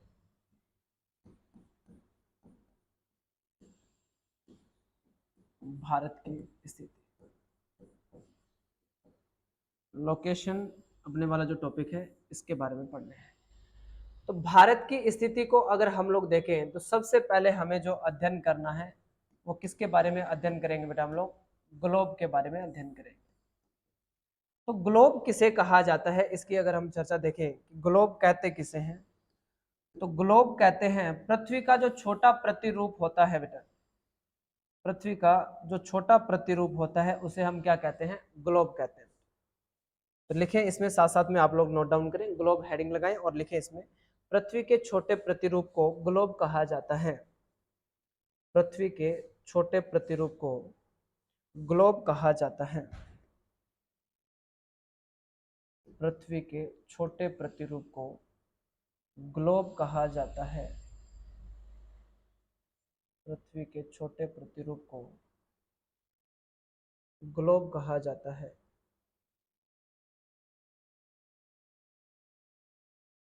ग्लोब का निर्माण, ग्लोब का निर्माण मार्टिन बेहम द्वारा, ग्लोब का निर्माण मार्टिन बेहम, आराम से सही अक्षरों में लिखना बेटा, मार्टिन बेहम के द्वारा किया गया। ग्लोब का निर्माण मार्टिन बेहम के द्वारा किया गया। नई लाइन से लिखिए, जबकि ग्लोब पर अक्षांश व देशांतर रेखाओं का कार्य, जबकि ग्लोब पर अक्षांश व देशांतर रेखाओं का कार्य टोलमी नामक भूगोलवेता, टोलमी नामक भूगोलवेता के द्वारा किया गया। मुख्यतः बाकी सभी की बात करनी है अपने को, कई सारे आएंगे इसमें अक्षांश देशांतर में। आपने लिख दिया क्या इस पर? ये जो काम किया गया ये किसके द्वारा किया गया बेटा? अक्षांश व देशांतर वाला टोलमी के द्वारा। लिखो, टोलमी को, टोलमी को साहित्यिक चोर के नाम से भी जाना जाता है। टोलमी को साहित्यिक चोर के नाम से भी जाना जाता है। साहित्यिक चोर के नाम से जाना जाता है। टोलमी को साहित्यिक चोर के नाम से जाना जाता है। लिख लिया बेटा? इसके बाद में लिखिए, इसका निर्माण किसके द्वारा किया गया? मार्टिन, मार्टिन बेहम के द्वारा, मार्टिन बेहम के द्वारा इसका निर्माण किया गया। नई लाइन से लिखे, भूगोल शब्द की उत्पत्ति, भूगोल शब्द की उत्पत्ति, उत्पत्ति, इसमें समय लिखो पहले भी, आज से लगभग कितना वर्ष पुराना है भूगोल?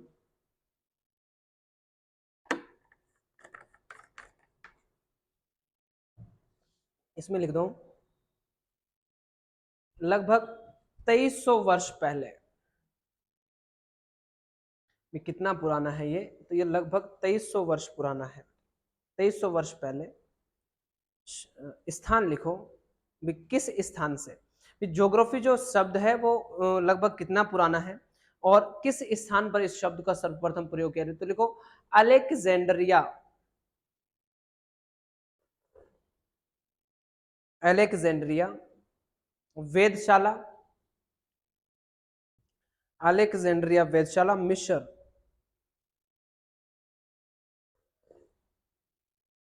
इसका श्रेय किसको दिया जाता है? तो वो लिख दो इरेटोस्थनीज।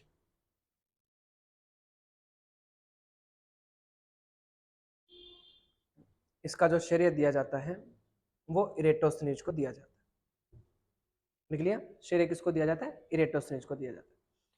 अब लिखें इसमें कि इरेटोस्थनीज को विश्व भूगोल का जनक कहते हैं।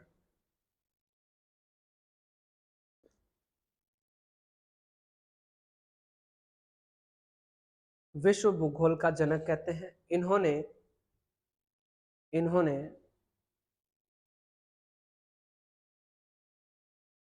ज्योग्राफिया नामक पुस्तक, इन्होंने मतलब पैराग्राफ के रूप में लिखनी है। भूगोल विषय के जो नोट्स आप लोग बनाओ बेटा, वो पैराग्राफ वाले नोट्स होने चाहिए, ठीक है? तभी आपके कंसेप्ट कंप्लीट हो पाएंगे।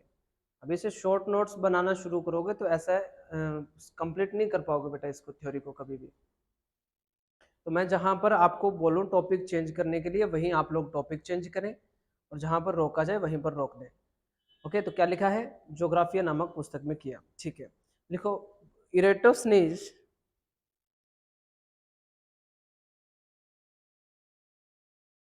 इरेटोस्थनीज ने सर्वप्रथम इरेटोस्थनीज ने सर्वप्रथम पृथ्वी की परिधि के बारे में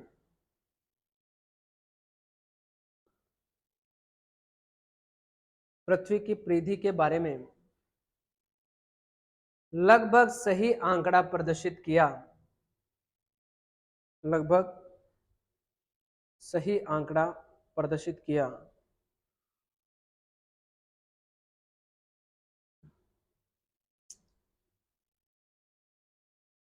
भारत में भारत में आर्यभट्ट भारत में आर्यभट्ट ने अपनी पुस्तक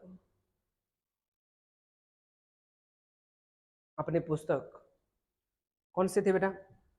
आर्यभट्टियन। हाँ, आर्यभट्टनियम।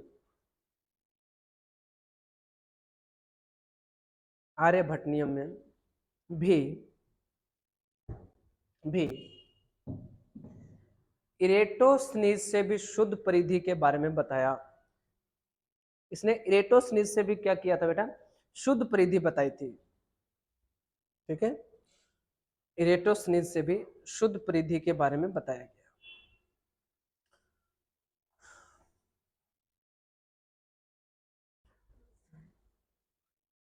परिधि के बारे में बताया। तो समझ गए आप लोग, जो ये पृथ्वी की परिधि है बेटा, इसके बारे में सबसे पहले किसने बताया? इरेटोस्थनीज ने। लेकिन इरेटोस्थनीज के साथ भारत का भूगोल पढ़े तो भारत में भी ऐसे कौन से भूगोलवेता या भौगोलिक चिंतक हुए हैं जिन्होंने पृथ्वी की लगभग विशुद्ध, मान लीजिए लगभग शुद्ध के समान ही उन्होंने बताया। कोई 100-200 स्टेडिया का अंतर इसमें रहा था बेटा, ठीक है? तो अपने बात देखें, इसके बाद में लिखना बेटा, पृथ्वी की परिधि के लिए इरेटोस्थनीज ने पृथ्वी की परिधि के लिए इरेटोस्थनीज ने इरेटोस्थनीज ने मेसोपोटामिया इरेटोस्थनीज ने मेसोपोटामिया या ब्रैकेट में लिख दो सुमेरियन संस्कृति। मेसोपोटामिया के जो लोग हैं इनको सुमेरियन संस्कृति भी, इनकी जो संस्कृति है उसको सुमेरियन संस्कृति भी कहते हैं। क्या लिखा है? मेसोपोटामिया ब्रैकेट में सुमेरियन संस्कृति के नोमेन यंत्र का नोमेन यंत्र का प्रयोग किया।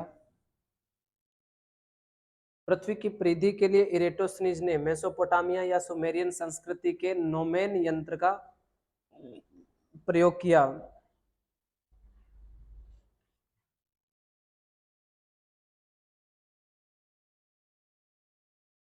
नोमेन यंत्र, ये बात इफेक्टिव बात है, इसको लिखना है बेटा। नोमेन यंत्र पूर्णतः शुद्ध यंत्र नहीं था। ये एक बार कथन निष्कर्ष में पूछा जा चुका है ये वाली लाइन। नोमेन यंत्र पूर्णतः शुद्ध या पूर्णतः सही यंत्र नहीं था। इस कारण नोमेन यंत्र पूर्णतः शुद्ध यंत्र नहीं था, शुद्ध यंत्र नहीं था, इसलिए इरेटोस्थनीज द्वारा बताई गई, इस कारण इरेटोस्थनीज द्वारा बताई गई परिधि परिधि पूर्णतः सही नहीं थी, पूर्णतः सही नहीं थी। अब मैं थोड़ा सा आपको नोमेन यंत्र के बारे में बता दूं। एक प्रश्न ऐसा भी पूछा जा चुका है, ये ध्यान से सुने। इसके आगे सिर्फ और सिर्फ क्वेश्चन मार्क लगा हुआ है और इसमें ये पूछ रहा है कि भी जो नोमेन यंत्र है वो क्या है। उसमें कई प्रकार के ऑप्शन दे रखे थे और एक उसमें दे रखा था बेटा सूर्य घड़ी। ठीक है बेटा, ये भी आपको याद रखना है। नोमेन यंत्र क्या है बच्चों? एक सूर्य घड़ी है। ठीक है, जो सूर्य के आधार पर क्या बताती है अपने को? लोकेशन, स्थिति, समय बताती है। तो मैंने आपको बताया था कि नोमेन यंत्र क्या है। तो जैसे मध्यकालीन जितने भी नगर हैं, मध्यकालीन जितने भी शहर हैं, उन शहरों में क्या होती है बेटा? एक अधिक ऊंचाई वाली एक इमारत होती है, जिसको जैसे आप लोगों ने उदाहरण के लिए घंटा घर तो देखा होगा बेटा आप लोगों ने। घंटा घर जो होता है ना बेटा, इस प्रकार से अपने देखे, इस प्रकार से, इस प्रकार की एक इमारत होती थी जिसकी ऊंचाई अधिक होती थी। इसमें कितने पार्ट होते थे बेटा? इसमें 6 पार्ट होते थे। जैसे 1 है, 2, 3, 4, 5 और 6 पार्ट। इस प्रकार से इसके 6 हिस्से होते थे। इसी नोमेन यंत्र के आधार पर जो है बच्चों, वो उत्तर, दक्षिण, पश्चिम, पूर्व का निर्धारण हुआ था। इसकी जो सारी जड़ें हैं ना बेटा, वो यहां से जुड़ गई। आराम से समझना कि ये वाला भाग अगर अपने पूर्व दिशा का माने तो सूर्योदय यहीं से होगा बेटा, सूर्योदय यहीं से होगा। और सूर्योदय जब वहां से होगा तो इसकी जो नोमेन यंत्र की परछाई रहेगी वो यहां तक रहेगी ना बेटा। नोमेन यंत्र की जो परछाई रहेगी वो यहां तक रहेगी। इसके बाद में जो है सूर्य थोड़ा सा और ऊपर आएगा बेटा, यहां पर सूर्य जब यहां आएगा तो इसकी जो परछाई रहेगी वो क्या हो जाएगी बेटा? कम हो जाएगी। इसके बाद में जैसे जैसे वो ऊपर आता जाएगा तो इसकी जो इस प्रकार से जो परछाई है वो कम होती जाएगी। और जब सूर्य बिल्कुल कहाँ चमक रहा होगा बेटा? इसके बिल्कुल सीधे ऊपर चमक रहा होगा, तब इस नोमेन यंत्र की परछाई नहीं बनेगी। और नोमेन यंत्र की परछाई नहीं बनेगी, इसका मतलब यहाँ पर कितने बजे हुए हैं बेटा? 12 बजे हुए हैं। इसके बाद में ये जो नोमेन यंत्र के हिसाब से देखें तो सूर्य इधर आएगा तो इसकी परछाई धीरे धीरे क्या होनी शुरू हो जाएगी बेटा? बढ़नी शुरू हो जाएगी। इधर इस प्रकार से जब बढ़ती जाएगी बेटा इसकी परछाई, और जब बिल्कुल यहाँ पर तक परछाई, जब सूर्य यहाँ आ जाएगा बेटा तो इसकी परछाई जो है बेटा वो वहां तक पूरी कंप्लीट हो जाएगी। तो इस प्रकार से देखिए, जैसे 12 है, 1 है, 2 है, 3 है, 4 है, 5 है और 6 है। 6 बजे पश्चिमी दिशा में सूर्यास्त क्या हो गया बेटा? अस्त हो गया। और इसके बाद में यहाँ 11 है, यहाँ 10 है, यहाँ 9 है, यहाँ 8 है, यहाँ 7 है और 6 बजे। तो 6 बजे सूर्योदय हो जाता है। ठीक है, लेकिन ये आपको पता है कि ये एक प्रकार की अगर सूर्य घड़ी है बेटा, कैसी घड़ी है? सूर्य घड़ी है। तो अब आप बताओ ये रात में समय कैसे बताएगी? समस्या तो थी ना बेटा, नोमेन यंत्र पूर्णतः सही यंत्र नहीं था बेटा। इस कारण इरेटोस्थनीज की जो परिधि में थी उसमें थोड़ी दिक्कत आ गई थी। तो आपको और एक बात और याद रखनी है कि ये नोमेन यंत्र है ना, ये दुनिया के सामने लाने वाला भूगोलवेत्ता कौन सा बेटा? एनेक्सिमेंडर है। एनेक्सिमेंडर, एनेक्सिमेंडर वही व्यक्ति है। एनेक्सिमेंडर के बारे में क्या जानते हो बेटा आप लोग? कोई एक विशेषता बताएं मुझे, एनेक्सिमेंडर की एक विशेषता बताएं।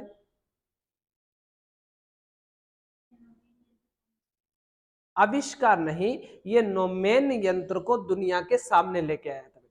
नोमेन यंत्र इससे पहले बेटा, नोमेन यंत्र जो है वो तो इससे पहले सुमेरियन संस्कृति की देन है।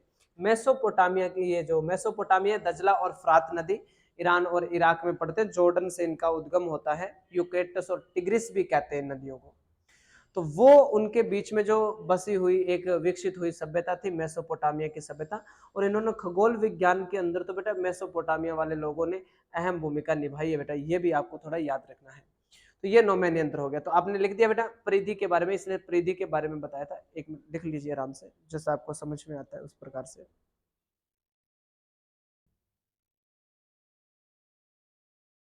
कौन सा बेटा? एनेक्सिमेंडर। हाँ, एनेक्सिमेंडर ने विश्व का सबसे पहले मानक चित्र बनाया था बेटा, विश्व का सर्वप्रथम, विश्व का सर्वप्रथम मानक चित्र या मानक मानचित्र बेटा, ये इरेटोस्थिनीज पूर्णतः सही नहीं तो नहीं बना पाया था, वो भी कारण पड़ेंगे क्यों नहीं बना पाया था। तो एक तो इसका मानक चित्र बनाया था, और इसके अलावा जो है इसने नोमेन यंत्र, नोमेन जो यंत्र है ये दुनिया के सामने लाया था। नोमेन यंत्र से दुनिया को परिचित करवाने वाला व्यक्ति जो था वो ये एनेक्सिमेंडर था बेटा, एनेक्सिमेंडर था।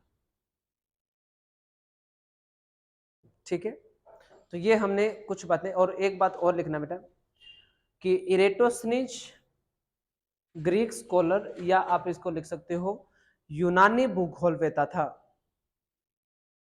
यूनानियों का ज्योग्राफी में बहुत ही अच्छा योगदान है, यूनानी थिंकर भी हम लोग पढ़ेंगे, बहुत डिटेल से पढ़ेंगे, इलियड्स ओडेसी की बात करेंगे, होमर है इसमें भी, प्लेटो अरस्तु की भी बात करेंगे, सुकरात की भी बात करेंगे हम, सिकंदर महान, बहुत अच्छे अच्छे भूगोलवेताओं के बारे में, थिंकरों के खोजकर्ताओं के बारे में अपने इस कक्षा में अध्ययन करेंगे।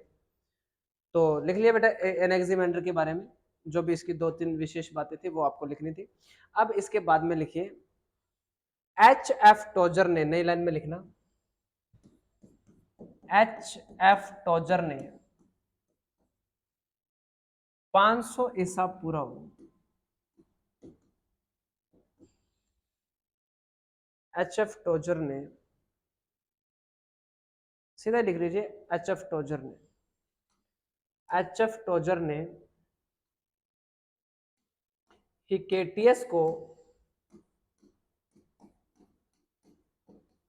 हिकेटियस को प्रादेशिक भूगोल का जनक,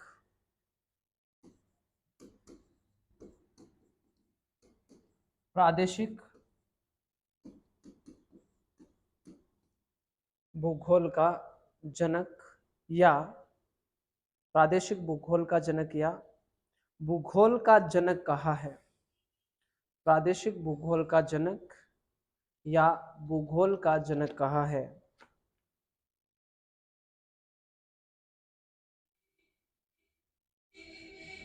ठीक है बेटा, इसके बाद में लिखिए बेटा आप लोग थेल्स,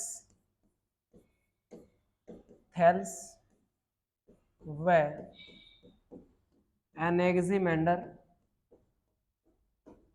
थेल्स व एनेक्सिमेंडर को गणितीय भूगोल का, गणितीय भूगोल का संस्थापक माना जाता है। थेल्स एवं एनेक्सिमेंडर को गणितीय भूगोल का संस्थापक माना जाता है। इनका गणितीय भूगोल में अहम भूमिका रही थी बेटा, इनकी अहम भूमिका रही थी।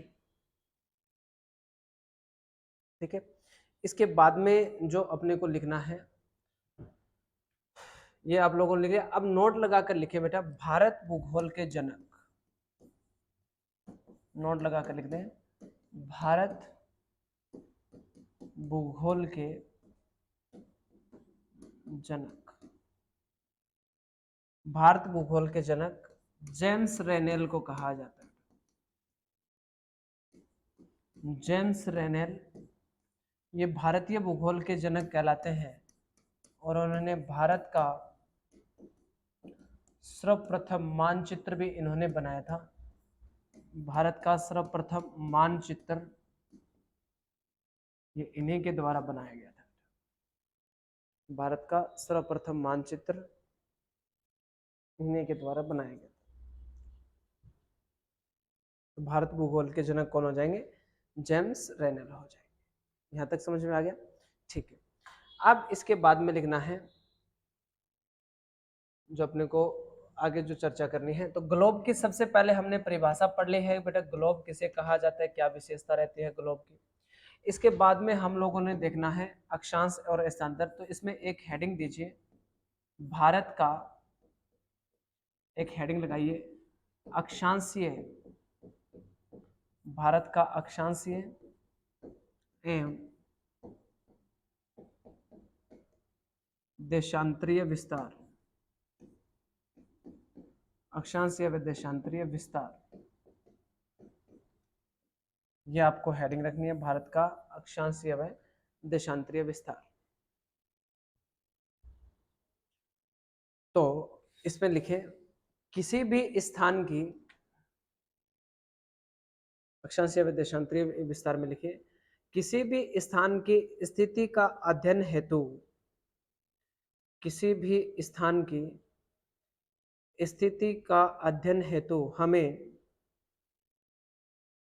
किसी भी स्थान के अध्ययन हेतु हमें ग्लोब पर निर्मित, ग्लोब पर निर्मित काल्पनिक रेखाएं, इमेजिनेशन लाइन, काल्पनिक रेखाएं, इनवाइटेड कोमा में लिखे अक्षांश व देशांतर का अध्ययन करना होता है, अक्षांश व देशांतर का अध्ययन करना होता है। ठीक है बच्चों, तो ये हमें किसी भी स्थान की स्थिति के लिए ये वाला जो अध्ययन है ये जरूरी करना होता है। इसके बाद में आप लोग लिखिए नई लाइन से अक्षांश में हम पढ़ेंगे अक्षांशों के बारे में कि अक्षांश किसे कहा जाता है। सबसे पहले जो अपने को लिखना है अक्षांश किसे कहते हैं, तो इसकी डेफिनेशन लिखिए बेटा। अक्षांश, या इनको इंग्लिश में लैटिट्यूड कहते हैं, लिख लीजिए लैटिट्यूड या अक्षांश लिख दिया। अब इसमें लिखे केंद्र को, केंद्र को, केंद्र तथा, देखना केंद्र तथा परिधि के मध्य, केंद्र तथा परिधि के मध्य, केंद्र तथा परिधि के मध्य बनने वाली कोणात्मक दूरी, केंद्र तथा परिधि के मध्य बनने वाली कोणात्मक दूरी को मिलाने वाली रेखा, केंद्र तथा परिधि के मध्य बनने वाली कोणात्मक दूरी को मिलाने वाली रेखा अक्षांश कहलाती है। केंद्र तथा परिधि के मध्य बनने वाली जो कोणात्मक दूरी है को मिलाने वाली रेखा को अक्षांश कहते हैं। नंबर 2 परिभाषा लिखिए इसकी, ये पहली परिभाषा है। दूसरी परिभाषा लिखिए ग्लोब पर पश्चिम से पूर्व की ओर, ग्लोब पर पश्चिम से पूर्व की ओर खींची गई काल्पनिक रेखा, ग्लोब पर पश्चिम से पूर्व की ओर खींची गई काल्पनिक रेखा अक्षांश कहलाती है। अक्षांश या लैटिट्यूड अक्षांश कहलाती है। ग्लोब पर पश्चिम से पूर्व को अंडरलाइन कर लीजिएगा विद्यार्थियों, इसको अंडरलाइन करें। क्या लिखा है इसमें? पश्चिम से पूर्व, क्योंकि पृथ्वी का जो घूर्णन रहता है अपने अक्ष पर जब घूमती है तो इसका पश्चिम से पूर्व की ओर रहता है, इसीलिए तो अक्षांश रेखाओं का जो आधार माना जाता है वो पश्चिम से पूर्व की ओर ही माना जाता है।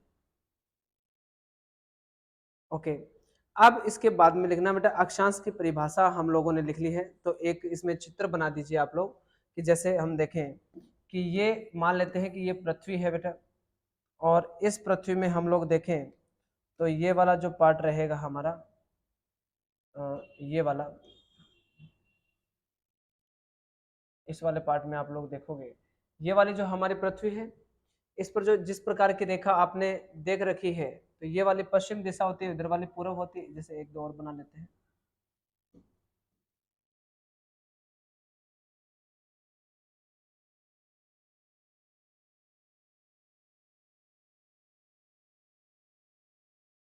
इस प्रकार की जो रेखाएं रहेगी बेटा वो क्या कहलाएगी, अक्षांश रेखाएं कहलाएगी। एक मिनट, हम देख रहे हैं इन रेखाओं को, एक एक कंसेप्ट को बहुत अच्छे से समझना है बेटा, बहुत अच्छे से क्लियर करना है विषय वस्तु के फर्स्ट टॉपिक को भी अच्छे लेवल से हम अध्ययन करेंगे।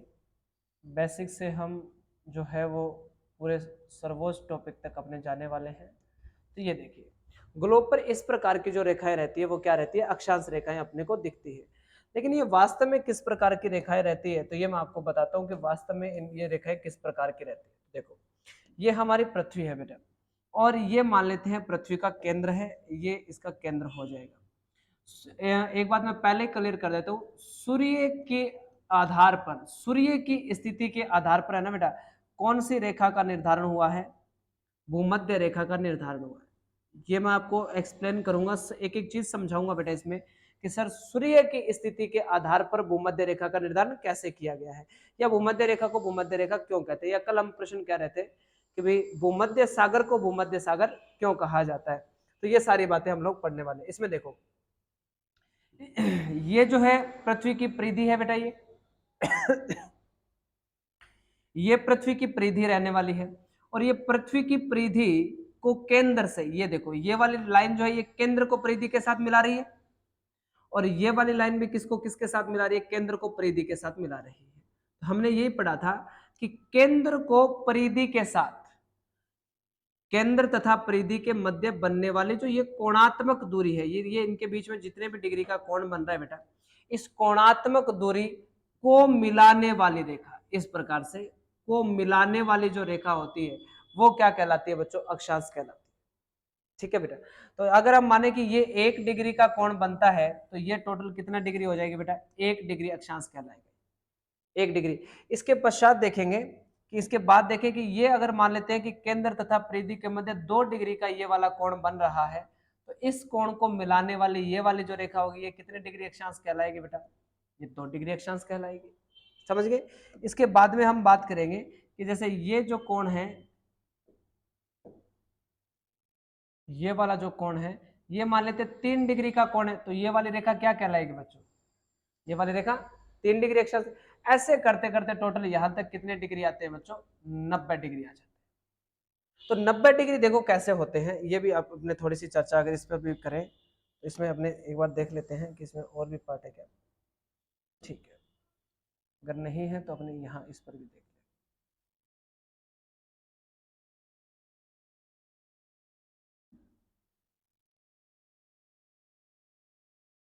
ठीक है,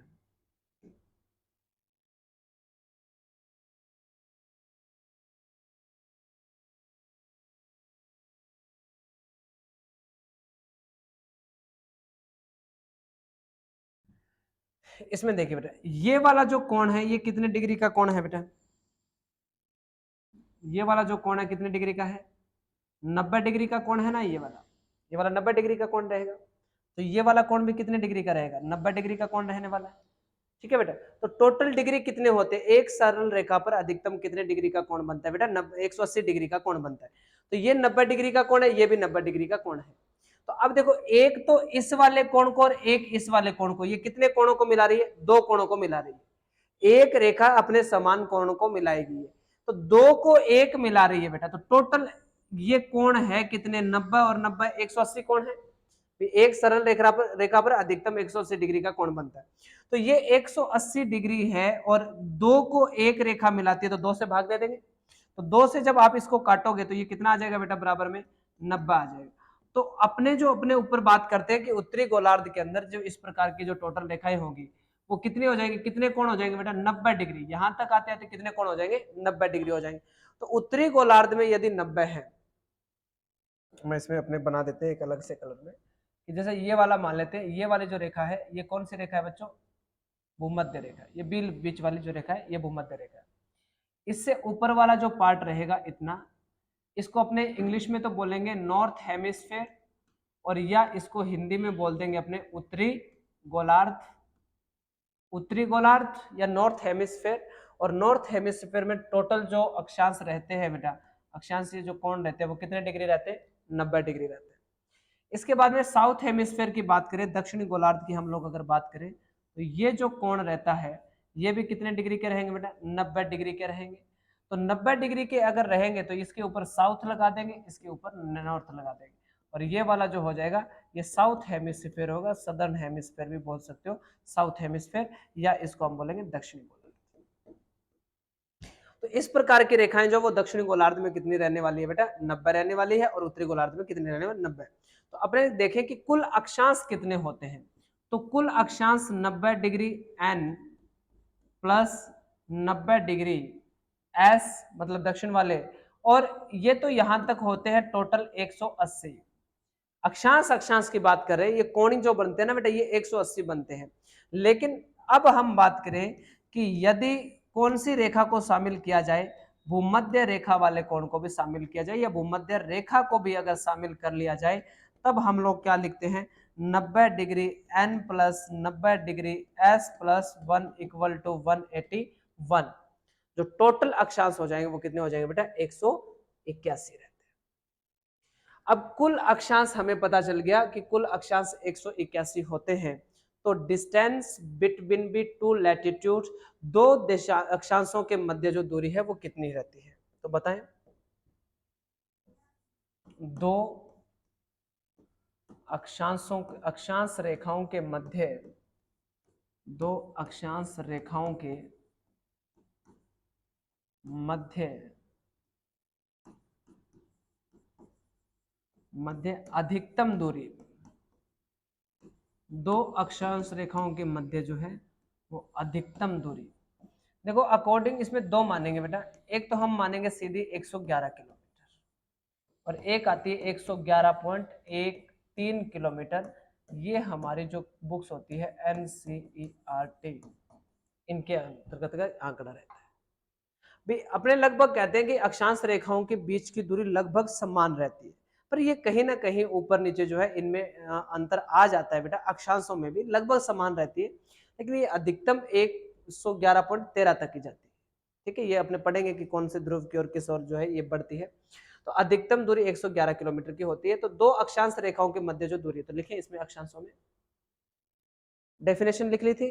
तो ये वाला चित्र बना दे बेटा, थोड़ा सा इस वाले चित्र को समझना जरूरी है, ये वाला, इस वाले चित्र को नोट डाउन करें। डेफिनेशन लिखी है तो वो इस वाले चित्र के आधार पर है। ये बीच में लिख देना केंद्र, और इसमें लिख देना परिधि, केंद्र और परिधि के बारे में लिख दीजिएगा इसमें।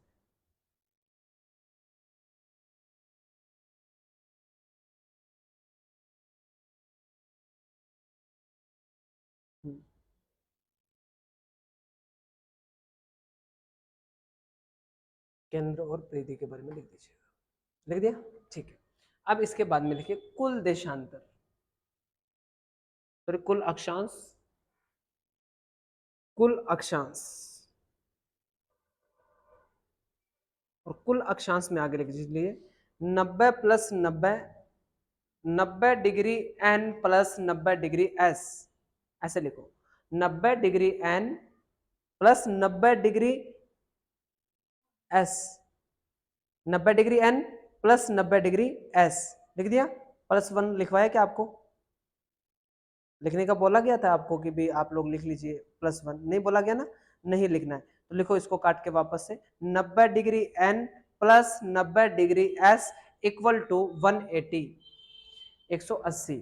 ठीक है, मुख्य अक्षांश कितने, 180। इसके आगे लिखो यदि भूमध्य रेखा को शामिल किया जाए, या यदि भूमध्य रेखा को जोड़ा जाए, तो यदि भूमध्य रेखा को जोड़ा जाए तो कुल अक्षांश, पूरी लाइन लिखें जितनी मैं लिखवा रहा हूं, तो कुल अक्षांश 90 degree N plus 90 degree S, तो कुल अक्षांश 90 degree S plus 90 degree N लिख लिया, तो 90 degree S plus 1 equal to 181। अब लिख दो टोटल 181। ये कुल आपके अक्षांश रहेंगे। ठीक है, इसके बाद में नेक्स्ट लिखना है, लिखो दो अक्षांश रेखाओं के मध्य अधिकतम दूरी, distance between B two latitude, दो अक्षांश रेखाओं के मध्य अधिकतम दूरी 111 किलोमीटर 111 किलोमीटर, 111 किलोमीटर या 111.13 किलोमीटर रहती है या होती है। 111.32 सॉरी 111.13 किलोमीटर होती है, जिसे जिसे ताप कटिबंध जिसे ताप कटिबंध कहा जाता है, जिसे ताप कटिबंध कहा जाता है। और ये हम लोगों को पता ही है बेटा कि ताप कटिबंध इसको क्यों कहते हैं, क्योंकि जितनी भी हमारी अक्षांश रेखाएं हैं वो हमें किसका अध्ययन करवाती है बेटा, जलवायु का अध्ययन करवाती है, तापमान का अध्ययन करवाती है, तापमान का अध्ययन करवाती है, जलवायु का भी अध्ययन करवाती है, और इसके साथ साथ ऋतु का भी, सीजन का भी अपने को अक्षांश रेखाओं के आधार पर ही पता चलता है। तो ये वाला जो पार्ट रहेगा अपना, तो बाकी की चर्चा जो है बेटा वो कल की क्लास में अपने करने वाले हैं कि भाई राजस्थान भारत के अंदर जो है वो अक्षांश और देशांतर की पूरी डिटेल से जो क्लास रहेगी वो कल की क्लास रहेगी। हाँ, आप सभी का बहुत बहुत धन्यवाद। बाकी की जो चर्चा है वो कल की क्लास में करेंगे बेटा। तो कल से जो रेगुलर क्लास रहने वाली है बेटा, वो रेगुलर क्लास 5:15 ही रहेगी। आपकी भूगोल विषय की जो क्लास रहेगी पेपर सेकंड की, और इसमें जो है अपने सबसे पहला जो टॉपिक है वो अक्षांश और देशांतर चल रहा है। तो बाकी मिलते हैं बेटा कल की क्लास में। बहुत बहुत धन्यवाद। शुभ रात्रि।